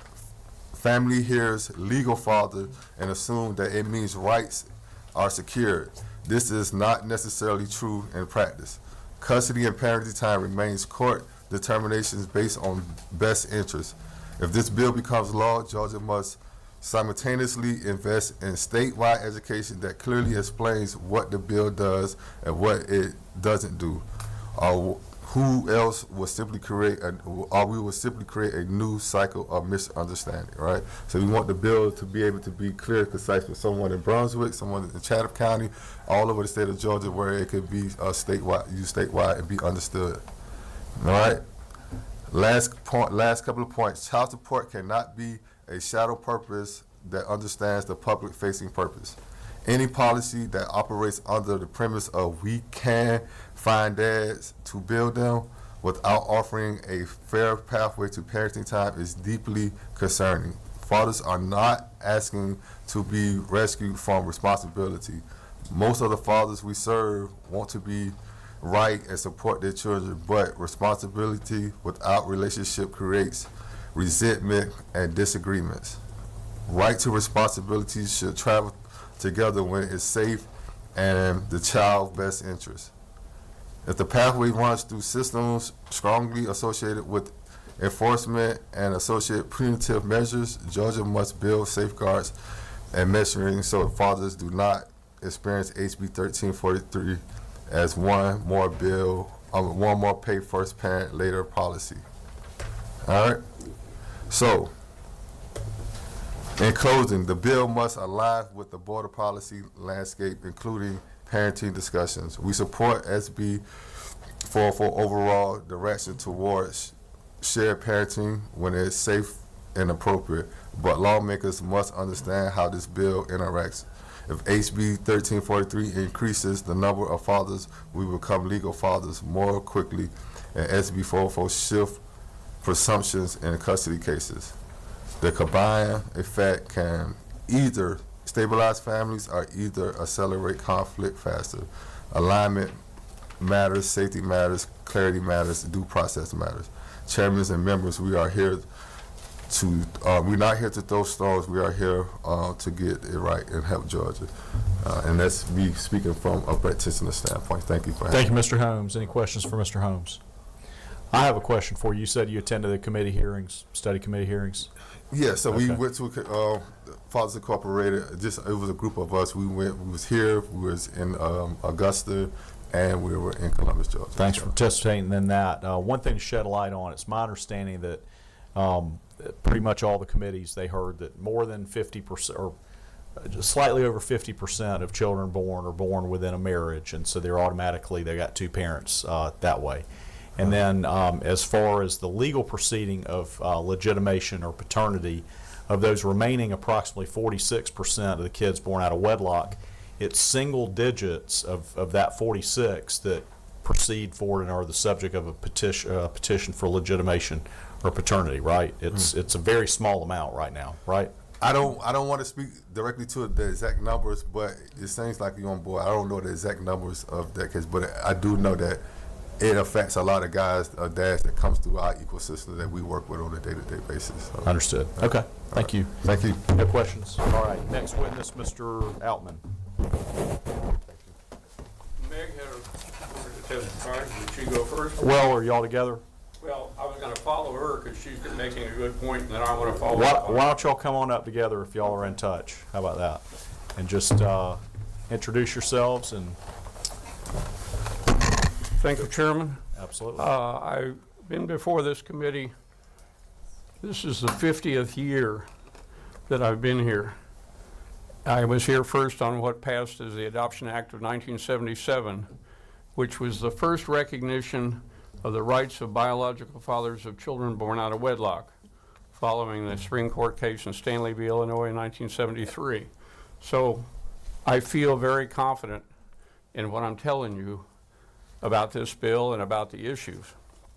I would hesitate to guess if I separated the committee's members, many or all of whom are attorneys, and asked them to differentiate between legitimation and paternity, I would bet my paycheck, maybe over half or more, won't be able to do that. It's a subtlety that's not understood. The shorthand is paternity gives you the right and obligation to pay child support. Legitimation gives you parental rights to seek custody, visitation, and whatever. Both adoption and legitimation originated in the same legislative act in March of 1856 in this state. It was enacted to cure the bastard stigma of the child born out of wedlock. And I say bastard, when I started to practice the law, that's what the code said. Child born out of wedlock is a bastard. We've softened those words and as we've moved forward, and it's out of wedlock now. But I come with a vested interest in making sure this bill works. I had the opportunity and pleasure last night, Representative wait a minute. Barrett called me and said, can we talk? We spent, over an hour and a half, or nearly an hour and a half on the phone last night from 10 to almost 11:30. I emailed him again today. He emailed me the discussion draft that he was then working on, which is not this 492782S, but I was given a copy beforehand, so I came in the room so I could comment specifically to it. This morning I gave him back line by line suggestions of some changes. The comment I want to make about the definitions builds on what this witness wanted to testify, so I wanted to build on her comments. So if I could now yield to Meg, I would suggest that be the next. Please introduce yourself. Hi, my name is Meg Murray. I live in Forsyth County. I am a board member of Equally Present. We advocate for the equal involvement of both parents in a child's life, for that's their best interest. I testified here before. I'm going to make it short since I've already testified, but I'm going to abstract this a little bit. I am not a lawyer. I am not a judge. I'm a Georgian. I am a mother. I'm a family member, and I strongly believe in this country and in this state. And the way that we keep our country and our state moving forward is through stable families. However, after going through the family law system with my son, I realized that we have a huge problem with stability in our family laws. So this bill is not just about something as simple as trying to create an administrative process. This bill is about our children, our families, our parents, quality of life in Georgia. And if you didn't know it, Georgia's ranks amongst the bottom for raising a child, amongst the bottom for having a child, and is the worst state in the country for being a parent or father. The one thing that happens in this state is that when a father acknowledges paternity, he gets absolutely no rights to his child. However, and that was my understanding, and what I've been told is basically a biological right. But when mothers have a child, we know who the right, and without surrogacy, right? We won't talk about those. But that mother is known to be the biological mother. She gets full rights to the child. But these days, when a father is established to be the biological father through our certainty of things like genetic testing, we do not extend that same recognition. Georgia treats biological connection as sufficient for one parent and irrelevant for the other. That's the fundamental inequality that this state really needs to address. When I looked at this bill, I noticed a couple things, and one thing that still really bothers me, and I have not seen the new administrative process, but I've worked in this for 7 years. I know the process. I know when it was separated, custody and legitimation, and I know the timeline that creates. So now I've forgotten what I was going to say. The problem with this bill. If you look at the very first paragraph, which to me is one of the most important paragraphs, not the administrative process, I know how the existing process works. You can walk out of that hospital and get a consent order of legitimation and apply for custody that day. But the way it's written right now, you have under Title 15, which, again, I had to get advice on this, is under the juvenile court, you have now added the definition of legal father. So when you go through juvenile court and you have a juvenile action, You now can go directly to custody request. However, if under the Superior Court, the definition of legal father is different. So you end up with the same man, the same paternity finding regarding the same child, is a legal father in one Georgia courthouse and not a legal father in another. His legal status depends entirely on which court his case is in, not on any fact about him, his relationship with his child, or his child's best interest. And the interesting thing about that, so if I am a father, which I understand there's an interest in holding fathers responsible, but I don't see that. The people I deal with, they all want to be responsible. They just don't know. Most of them don't even know they have to have a child support order. The problem you have there, and here's the consequence, is a dad who ends up having to have a juvenile court action gets to actually have a faster path to custody than a responsible dad who's been there at the hospital, who's taking care of the mother, who may be living with the mother. He has to go through paternity and then legitimation. So that is the one thing that you looked at the administrative process. So the fact you have that, and it seems to me it's very confusing. I can see that it would be confusing in the courtroom. I'm a court watcher. I've been to hundreds of cases. A lot of judges don't understand the difference in these rules. And so it becomes complicated. Now you've got one definition of legal father and one definition of not, so I can see a bunch of confusions there. What we advocate for in Equally Present, of course, is that we believe that once a paternity is established, a father should be given legal rights and should have the right to pursue custody. We're not asking for you to give dads the child out of the hospital door. We're asking you to give that father the same rights. And more importantly, we are asking for our children. This is the country where we believe in God-given inalienable rights. A child has, this is very challenging for me because, while I look around, if you didn't have your grandchild or you saw your son have to go through this, you would be where I am. We have unalienable rights. Our children have an unalienable right to their mother and to their father, and our mothers and our fathers have an unalienable right to their child. We should not be starting from this state from a point where fathers have to earn that right. We should be starting from a point in this state where fathers are given the right, which you could then take away. And my husband looked at this and he said, this is innocent until proven guilty. That's what we need to do from this state. So that is my biggest problem, one of the concerns I had with this bill. And so I'm going to divert to Mr. Altman because I'm sure he has a lot more understanding of the legal process than I do. But I do wanted to put that frame there because it is really important. We need in Georgia to have laws that create stable families. As I told you before, I'm a university professor. I deal with 20 to 40-year-olds. They are not getting married because our marriage process is a disaster and a mess for them. They're not going to get married. You're going to continue to see these numbers, which we've seen in Georgia for years. A lot of them are living together, and many of the men I work with, and I've worked with hundreds, they strive for the traditional family life. They just don't want to enter the complexities of the legal system. And what we've done is created a complex legal system. Thank you, Ms. Murray. Mr. Altman, real quick. Yes, I wanted to pick up on the fact that... I've got a question for you right there.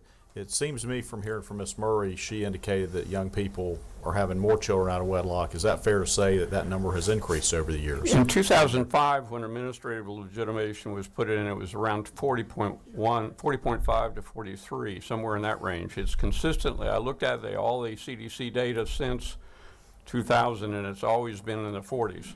But I think it is climbing, okay, unfortunately. All right, please proceed. I wanted to pick up on her comment about the definition in Section 2, and this goes to Representative Evans' question to the sponsor of the bill. That definition, he said in his opening remarks that it harmonizes the definitions. Quite to the contrary, the definitions are in here. There are 4 places of definition. This one's the only one that's different in that it says paternity gives you legitimation in the juvenile court. So whereas the juvenile court, if the child is the subject of a dependency proceeding and the father comes to juvenile court, proves his paternity, he may initiate a legitimation petition under 19722 existing law in the juvenile court. He can't get custody and visitation without it being referred back to the Superior Court, but he can legitimate.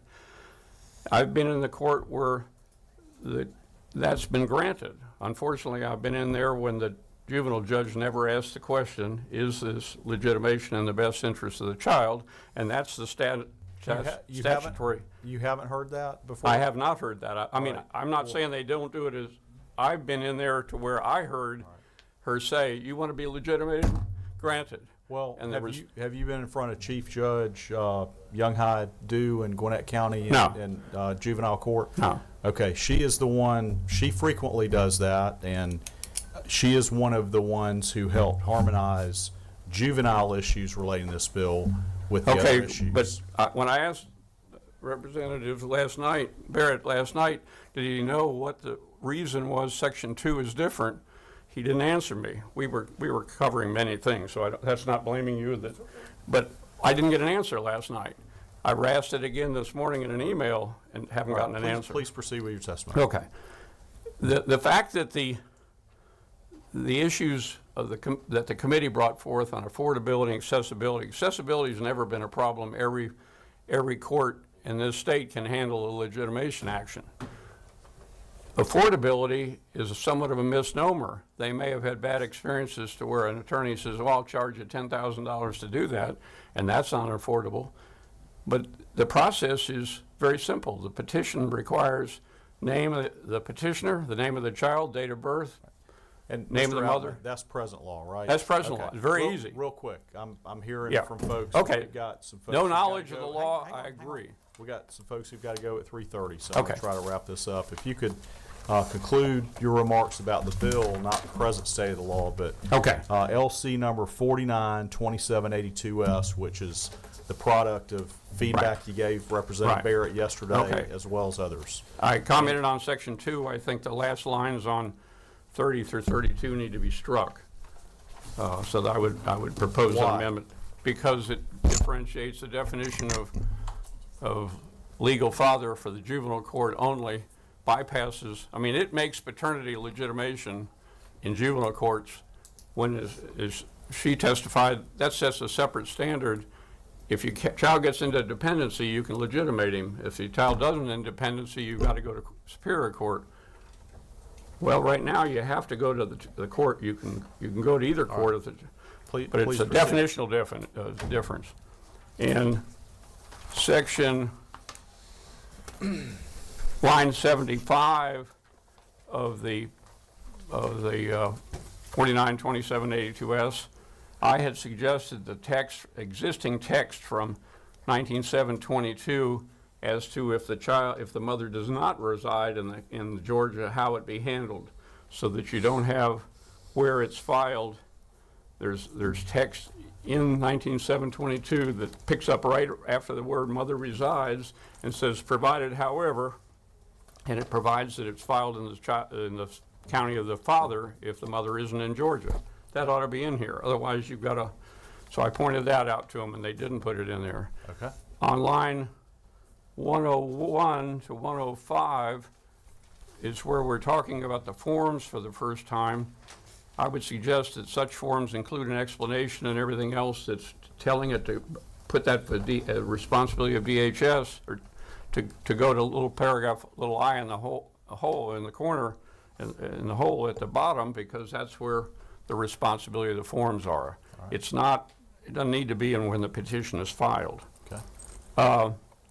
In line 110, between 109 and 110, where the conditions about granting the petition, I would suggest that the petitioner has not abandoned his opportunity interest. The opportunity interest has been part of our law since Lair v. Robertson, the U.S. Supreme Court in '83, and Baby Girl Eason in '87 in this state. And it's a judicial doctrine that the Bungalow versus Mathino, the latest Georgia Supreme Court case that I brought, Point well reaffirmed taken. that that's the first step. Sure. Can I ask a question? Sure. Representative Evans. Thank you. And I know that time is tight, and I know we're moving, but this is a big deal for the reasons that the witnesses said. This is about parental rights, and I want fathers to have every right either, but I want to make sure we do it right so that we don't make it worse. And I just don't like the way our witnesses are being treated, because it sounds like to me these are the folks that go into court and do this every day. I want to hear from them because I want to understand this. And so and also Mr. Altman is really trying to walk us through the bill and tell us where things might need to be better, but he doesn't even have a copy of the current bill, so he's not even talking about the same line numbers we have. And so it's just really counterproductive. He does. I'm Okay, you speaking have to the this version. 2782S. Okay, because it didn't seem to me that Yeah, I'm sorry. And I Mr. didn't Altman, make that clear. does this draft have, did Representative Barrett incorporate a lot of your feedback? Yeah, probably 85% of them. Okay. And then these are just the little nits, and they're not major. Okay. But they, to Representative Evans' point, I think if they were made, we have this committee passes out a very good bill. Okay. And real quick, you're an adoption attorney, right? I'm an adoption attorney. I'm here on behalf of the Georgia Council of Adoption Lawyers. I'm also a 55-year member of the State Bar of Georgia. So. Okay. But in legitimation and paternity, you said you haven't done that in Gwinnett County in recent years? No. Okay. No. All I right, mean, I'm please. involved in legitimation cases because in an adoption code, you have to give notice to the biological father that he has 30 days to do something. All right. And so and then I've been through legitimation cases after the fact he's done it. And my proceed. partner prosecutes legitimate cases, and he says that they're simple. Okay. Thank you. Please proceed to your analysis of the bill. I think the opportunity interest ought to be added to one of the things that the court has to find. Subsection G on lines 125 through 128 requires that the clerk of the court keep a separate book with the orders entered by the, number one, our clerks don't keep books anymore. They're electronic dockets, and I question why this order needed to be maintained in a separate place, and I think that ought to be deleted. On line 132, it says biological father may seek determination in matters involving the same child or claims. I would put pursuant to Code Section 19722 because that clarifies where he already has that authority. And in 22.1, we're sort of tossing it out, but it's right above.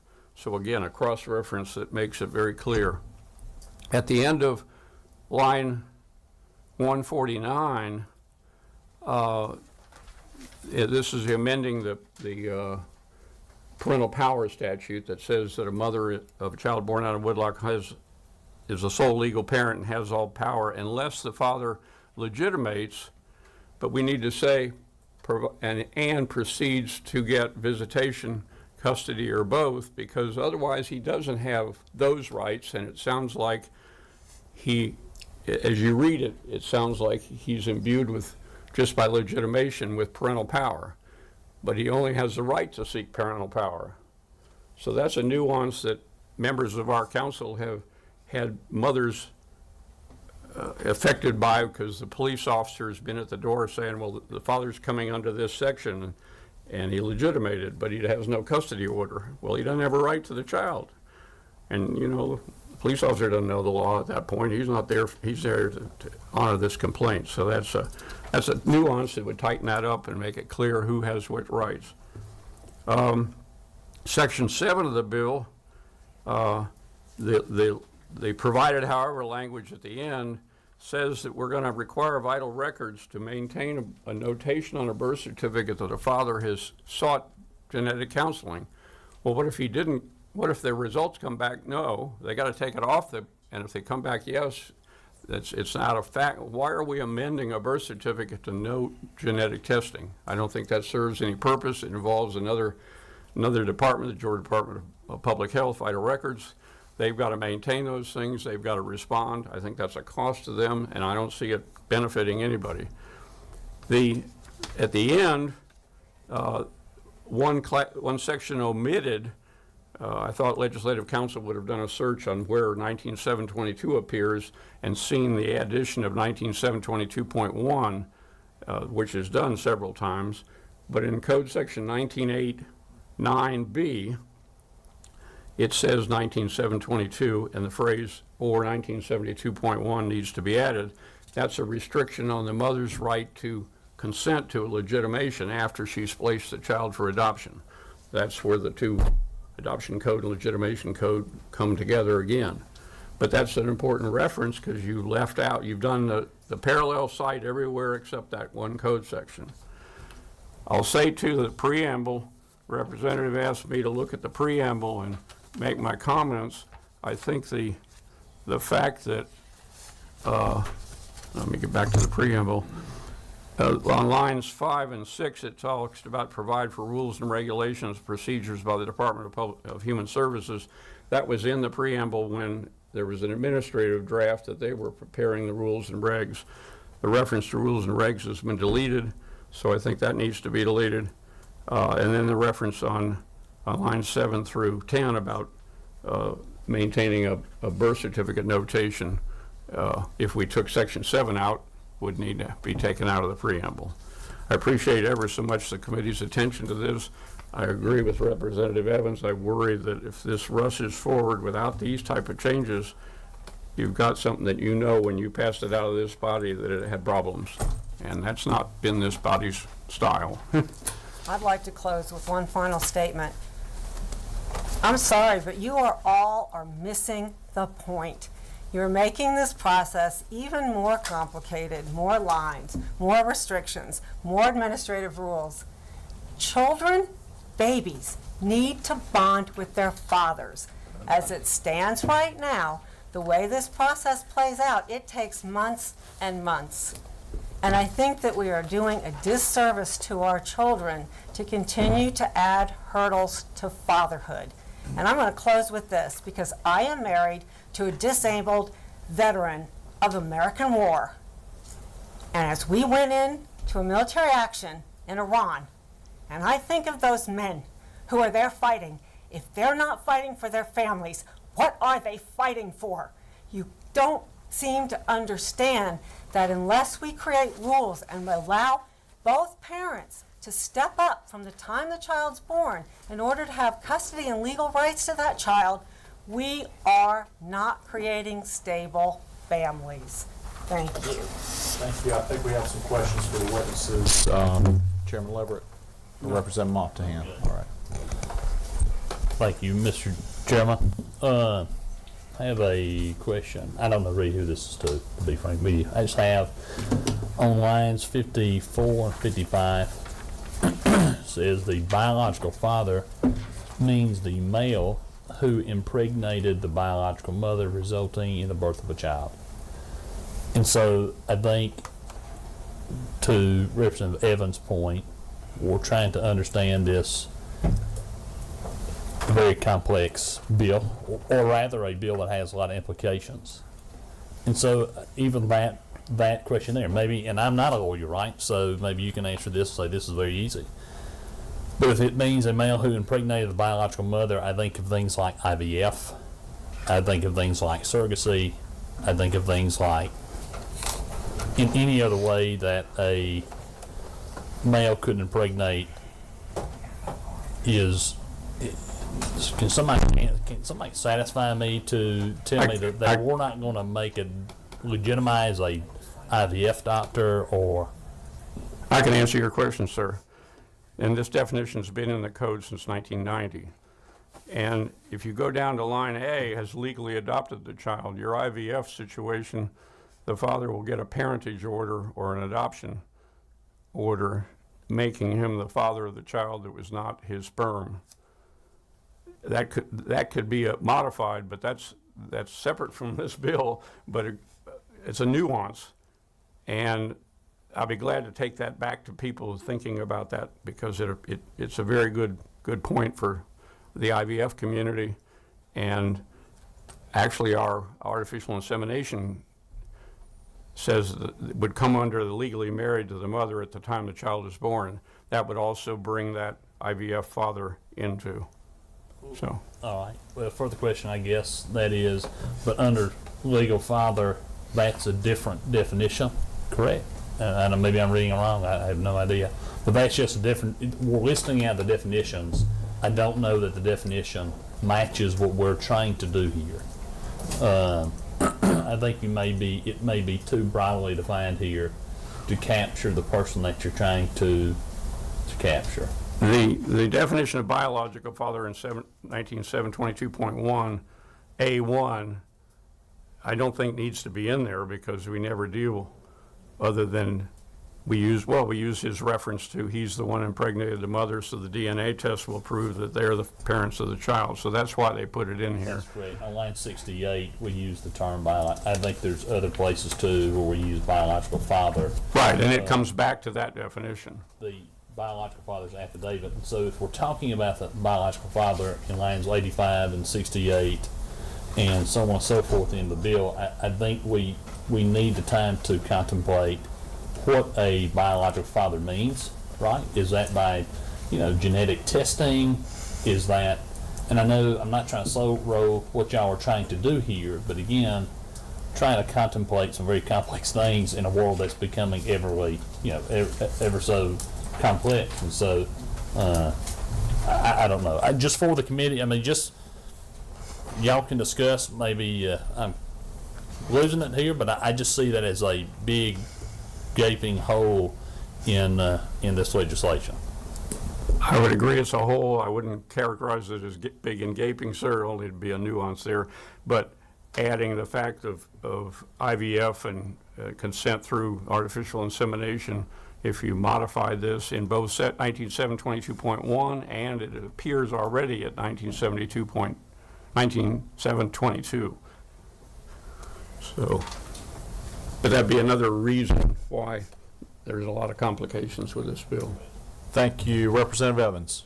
Thank you, Mr. Chairman. I was wondering, Mr. Altman, if you had prepared any sort of red line, or do you have the additions that you talked about written out that maybe you had given to Representative Barrett that we can use to consider amendments, or whether, I don't know what the chairman said maybe 3:30.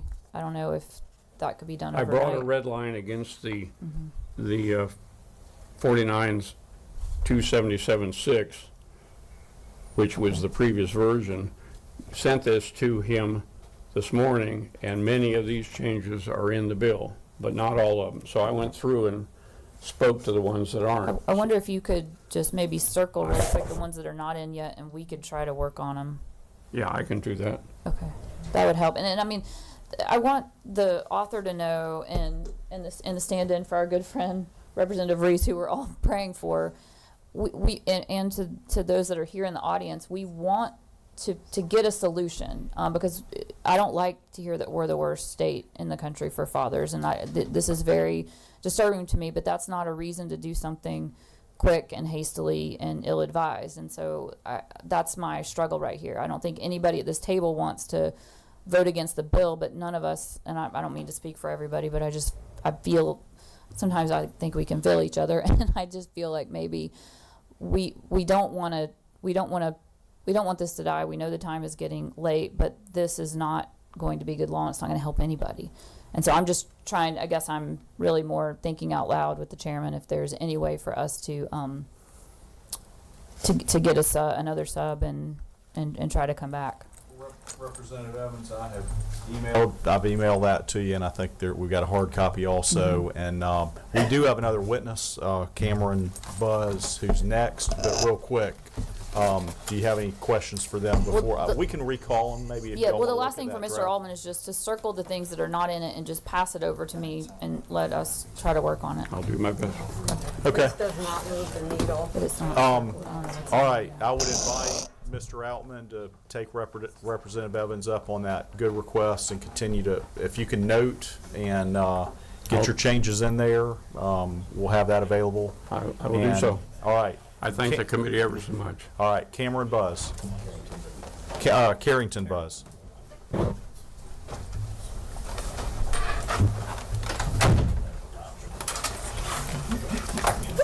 Let's step up.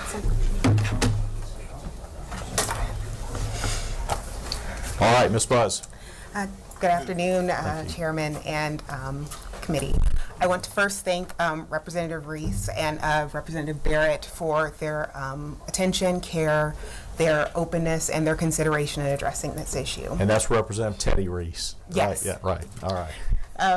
I do want to clarify a couple things. So first, I do want to clarify that Georgia is the only state that has this two-step process for establishing parentage for a father. Every other state has coupled paternity with parentage, which is that for the attorneys that bundle of rights that go along with being like a lawful owner of something. The way that this, so I also want to clarify that this is not the Good Dad Act out of Florida. The Good Dad Act and parentage are two separate and distinct things. The Good Dad Act, which Barton doesn't have or hasn't offered a formal position on, is putting the cart before the horse. Because what this is doing is what we are trying to do is establish rights. So then that way, should something like the Good Dad Act come into being, a father has his rights established. Legitimation has historically functioned as a way to establish parentage for unmarried fathers.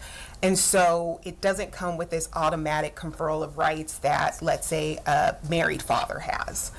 So as a result, they are situated in somewhat of a second tier of parentage because it requires them to take an additional step for them to have legally recognized rights as a legal father. So that creates a situation where a married father and an unmarried father, despite them being just as involved, place them at a different starting point. So right now, the key policy question is whether or not the law should maintain or reduce this procedural distinction. So should we make it easier for people or for men to be fathers in a legally recognized way as to where they are privy to the rights and responsibilities of parentage? Our goal is to clarify how the statutory framework operates. Again, this is more so about making those very tricky distinctions between parentage, legitimation, and parental rights. Ultimately, the focus is to ensure that children have safe, stable, permanent parent-child relationships. I do want to be available for any questions if anybody has any. Thank you, Ms. Buzz. Now tell me again, are you from Emory Barton Law, I'm Child from Law Barton Center? Child Law and Policy Okay. Center. Thanks for all the good you do. It's my understanding from the committee that the statistics they heard were about 50% or so of kids are born within a marriage. Yes. And then of those 46% or more who are born out of wedlock, only about 10% or less of them avail themselves of the presently available legitimation or paternity. Is that consistent with what you've seen? I don't know the legitimation statistics because there's no central repository. Okay. So I wouldn't be able to tell you with certainty, unfortunately. Okay. And would you agree that the current legitimation and paternity proceedings, I mean, those are full-blown legal proceedings that are somewhat cumbersome?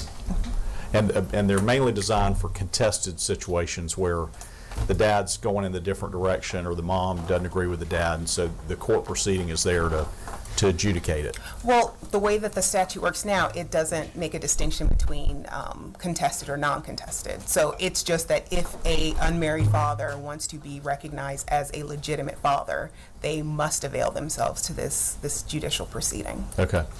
And in other states, you said there's kind of a one-step process where you've got paternity and parental rights and things like that. Yes. All right. So this bill gives kind of a middle ground between rights of a father during a marriage and then the legal proceeding and legitimation or paternity. Is that fair to describe this legislation? Can you say that again? Sure.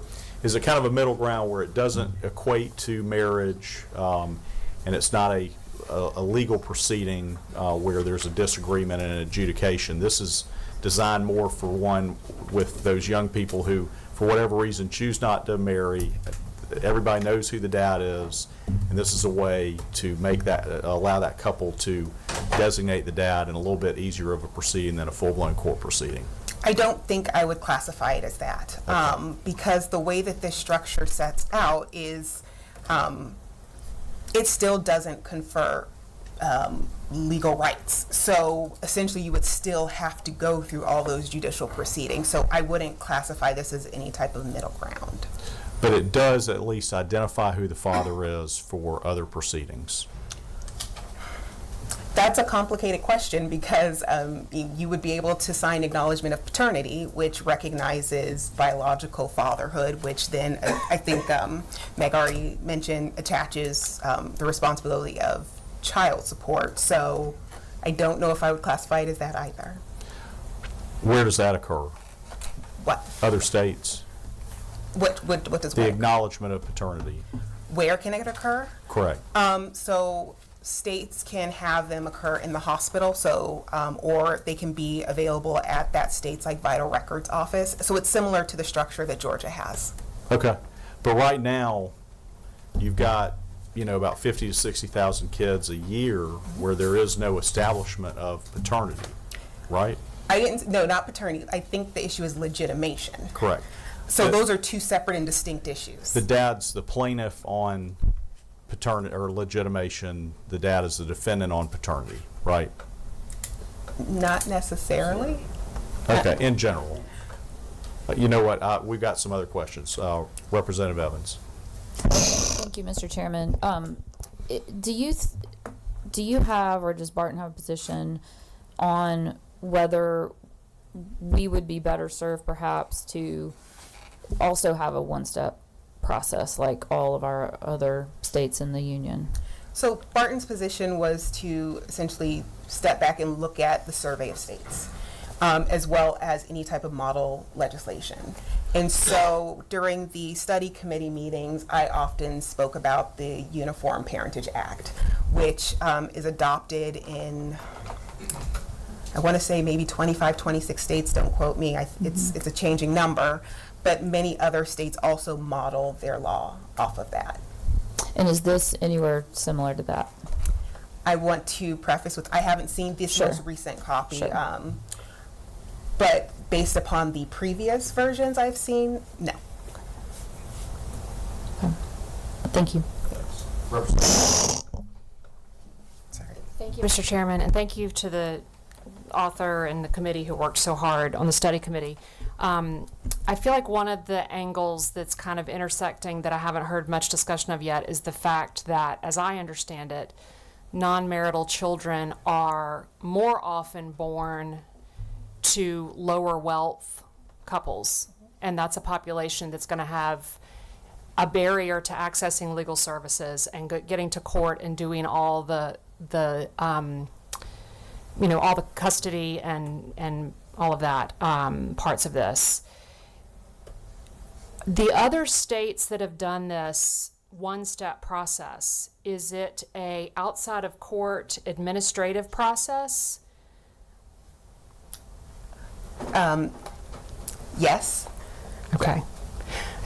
And does that outside of court administrative process allow, does it confer custody and visitation and all those legal parenting rights? So for states that have adopted the Uniform Parentage Act, it essentially, the reason the Uniform Parentage Act was created was to essentially convey that regardless of a parent's marital status, they are on equal footing.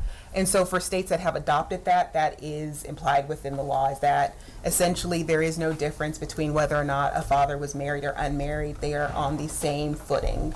So whatever rights a married father would have, an unmarried father would have them as well. Okay, so, and I might have zoned out a little bit, No, but I get it. It's a long day. It is. So are they still having to then go to court and lawyer up and all of those sorts of things in order to get their parental rights? So I want to say this with, within the survey of the states, the ways that it operates is that the parents essentially co-parent, and then should there be a disagreement, they would be able to pursue custody arrangements the same way as if there's a divorce, you would do a custody. Okay, thank you. Chairman Leverett.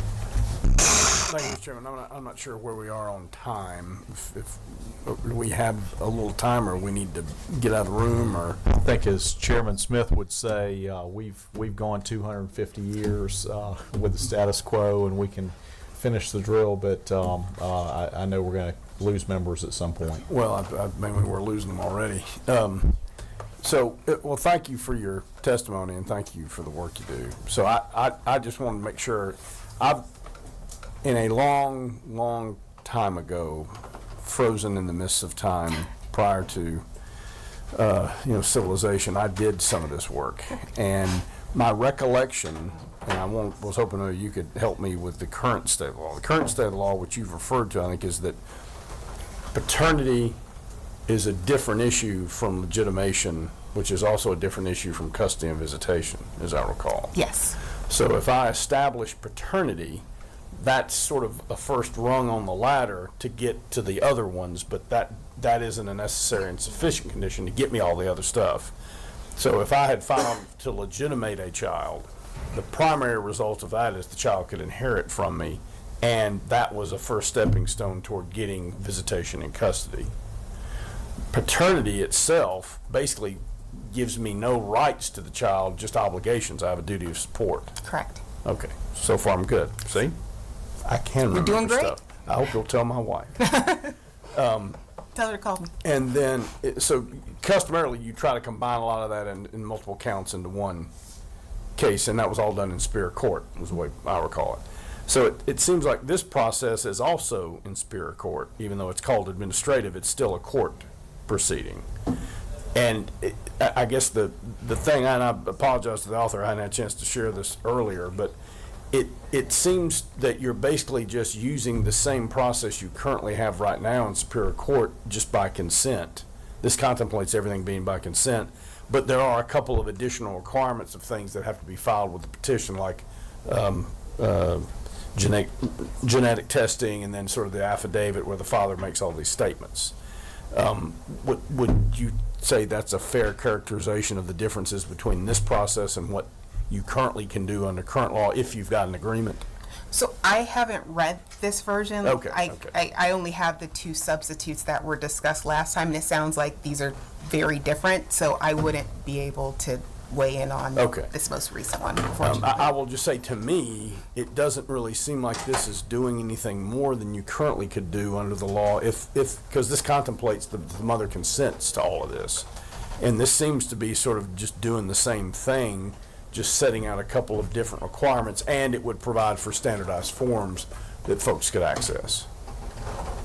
So I guess, to me, it's not really to me, an administrative legitimation would be done in a different venue besides the Superior Court, and might be a little more streamlined. But this isn't, in my view, this isn't much more streamlined than what you currently could do now if the mother consents to legitimation, visitation, and custody. I guess I'm the one testifying now, so I apologize. I'm happy to get back to you once I read it.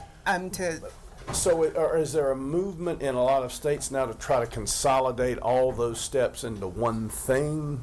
Like paternity, legitimation, custody, and visitation? So Georgia is the only state that has the second step of legitimation. So what happens in I want to say in every other state, once you sign an acknowledgement of parentage or paternity, you are then recognized as the legal father, and you would be able to avail yourself to all the rights and responsibilities, as opposed to first paternity, which is responsibilities, then this process of legitimation, which is then rights, and then this other process of like custody. Mm-hmm. Okay. Yeah, I will concede that does seem to be a bit tedious, but my assumption is it was structured that way for the protection of the mother, so that she could initiate paternity, which would impose obligations, and if the father wanted these other rights, that burden was on him to initiate that process. That's my assumption. I don't know that. The assumption of like the concept of legitimation? The need for a separate proceeding, which would, to my knowledge, usually went hand in hand with visitation and custody, in terms of you would always seek those together, and you could do them in one lawsuit. But my assumption is whether or not you're the father and should be obligated to pay custody is sort of one set of considerations from the mother's perspective. Then whether you also are declared a legal father and have rights of visitation and custody is going to be a different concern from the mother's perspective. And so that's just my assumption as to why they have been treated separately and why they are separate claims, so to speak. I think it's an interesting discussion as to whether they should all be consolidated in some fashion, but I think that's already kind of feasible, because usually most of these hearings, I think, involve all of those issues, if you've got a decent lawyer as a mother or as a father. But I'm intrigued by what you were saying about potentially changing the separation of those issues and making one of them result in all of it. But to me, it's still, someone's still going to have to make a decision as to the details of all that. What is visitation? What is custody? How much is support? All that kind of stuff. And those would proceed through a standard judicial process. Like, should, let's say the parents are co-parenting, great, they break up and they want to formalize a schedule, they would still utilize the judicial process as any other, like a married couple would do. Right. Yes, ma'am. Okay. Well, thank you again for your testimony. Thank you. Chairman Leverett, thank you for shedding light as a lawyer legislator who has worked in this area. Appreciate that so much. No, just enough to be dangerous, Mr. Chairman. One question I'd like to ask about, Ms. Buzz, DNA test. I know there was a good bit of discussion, it sounds like, in the study committee about that. What is the landscape on that and your thoughts on that? That's included in this bill. No other state requires DNA testing. Okay. Tennessee had a bill which they tried, but that bill did not advance. And instead, what the bill ended up doing was allowing for a father to seek paternity testing before they signed the acknowledgement of paternity. So no other state has a mandatory DNA requirement. Okay. Would you agree there was a good bit of testimony or deliberations about that in the study committee? Some discussion on that. There was discussion. Thank you. All right. Any other questions for Ms. Buzz? Thank you for your testimony. Representative Townsend, do you want to testify about the bill? It is totally up to you guys. I'd be representing a constituent. She sent, Chairman Gunner asked her to send her email in. She came up from Brunswick, Georgia to testify last week, and the committee was canceled. So Chairman Gunner asked her to send her statement in. Sure. And I was going to read it during the committee meeting, and you guys are dropping like flies. And so I'm not sure what the will of the committee is going to be, but it's basically what happened to her story and her family. And that's what she was going to read, if that's okay to read. Okay, I won't do it justice because she can do it a lot better than I can. But this is from Daryl Moore. She's a constituent in Brunswick, and this is what happened to her family. In October 2013, our 18-year-old son informed us his 16-year-old girlfriend was pregnant. We had a friend who worked in an attorney's office who kept telling us we need to have the baby legitimized. We, like most folks, didn't know that just because a man signs a birth certificate, it doesn't make him his father. In Georgia, you should hire an attorney. Yes, you can still fill out the form, but it's not easy. And go before the Superior Court. Not easy, inexpensive, nor expedient either, but you know it will be done properly. I'm writing today to request you pass HB 1343 to allow for a voluntary DNA test for the hospital to serve as the paternity and legitimization of the child without having to go through the courts.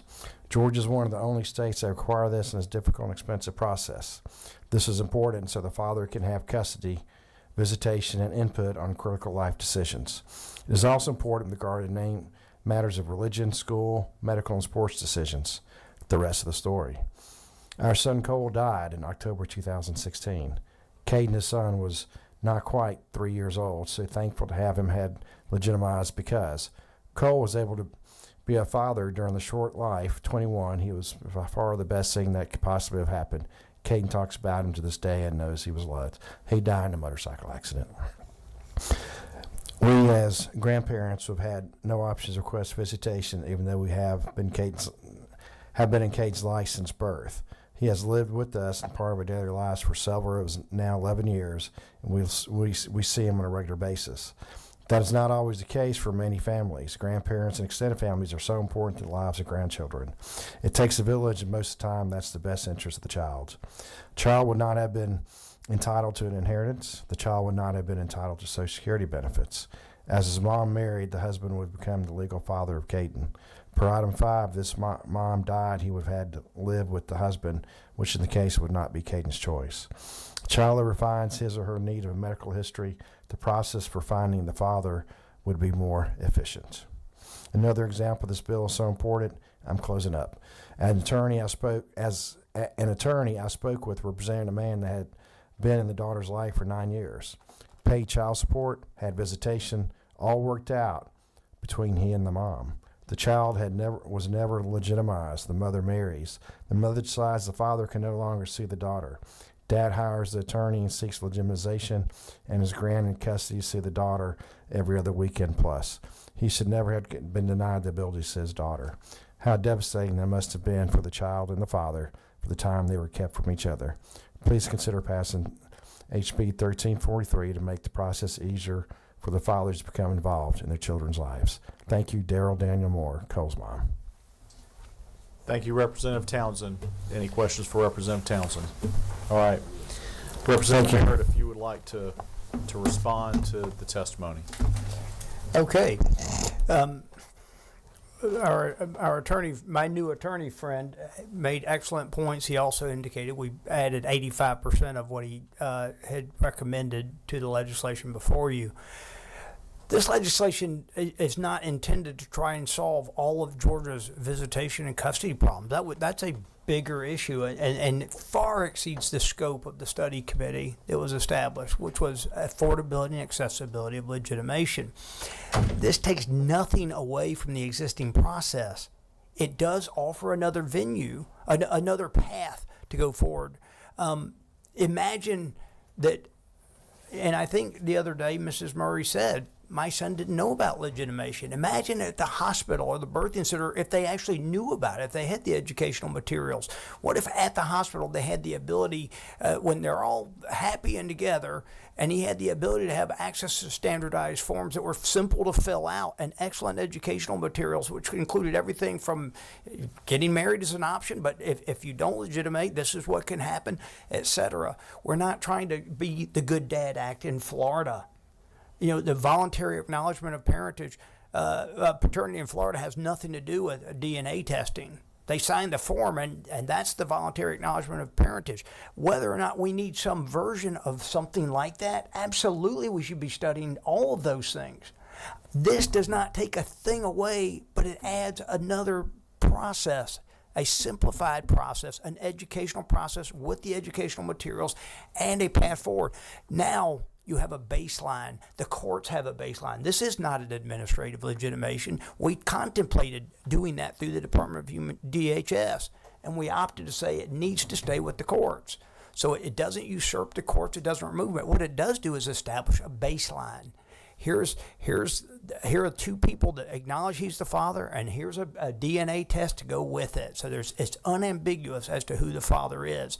And now there is essentially a file built with the courts, retained with the courts, whether or not it's a book or it's electronic. That can be sorted out quite simply right here in this room by the people sitting at this table.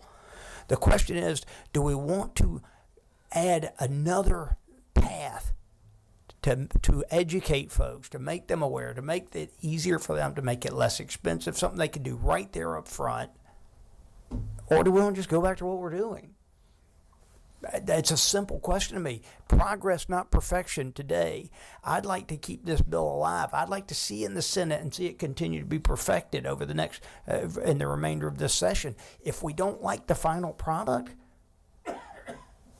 we'll make sure it doesn't get passed.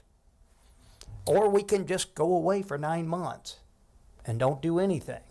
This issue has had fits and starts for years. The entire administrative process was completely undone in 2017. This is not an administrative process. This is a process to make it simpler for people to become aware of the courts and the process and to give them access quicker and easier. I imagine we can even tweak it to how do you go to the next level? Check the box. We'll set you up for the hearing for visitation and custody. But at least there's a file built and we know who the father is. Let's avoid all the problems. If you don't want to do a DNA test, go back to the original process. If you do, though, it eliminates so many other issues right up front. So that, well, you know what's painful? Is for a 9-year-old to find out that's not really their dad. That's painful too.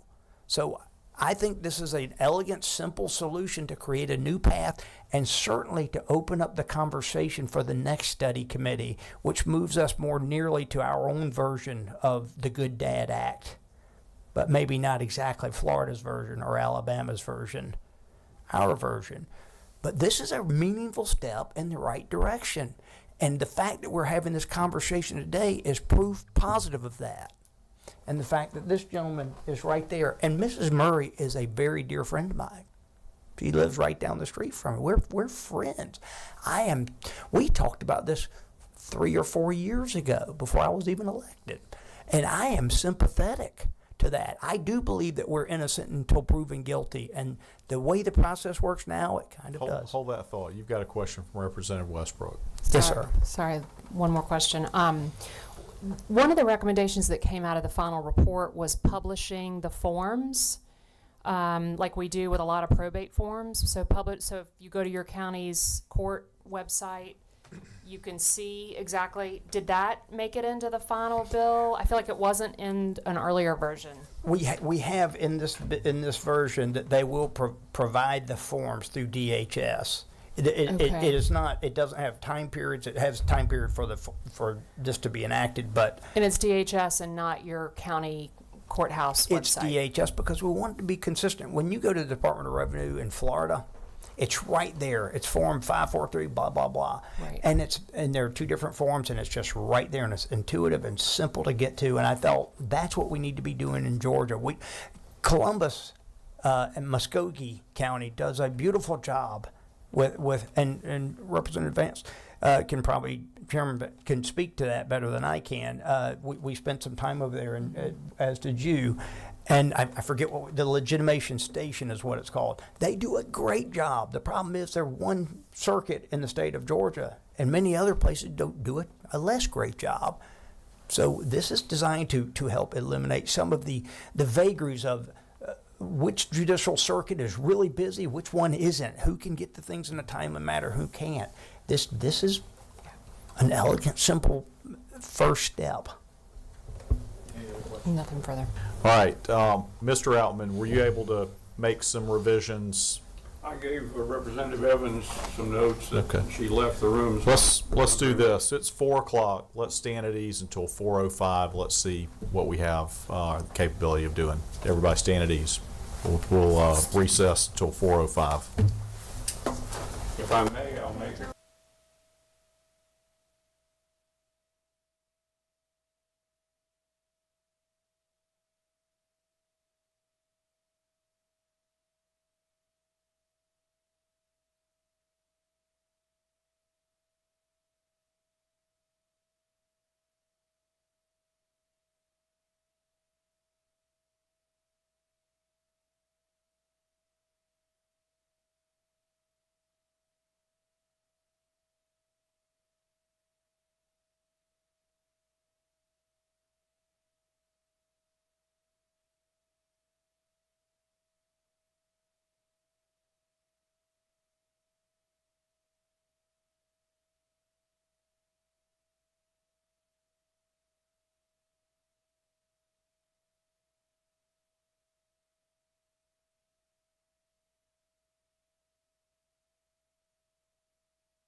All right, let's call this back to order.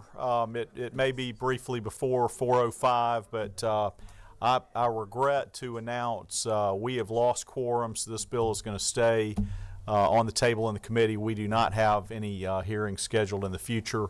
I would like to thank the author, Representative Barrett. I would like to thank the Vice Chairman of the Study Committee, Representative Reese, for working so hard on this. I would like to thank all the professionals who've worked on this, who've testified both at the Study Committee and this committee. And I would point out there's more time left in the session. Y'all keep on working on this, but we are not able to take any action today. Thank you. This meeting is adjourned.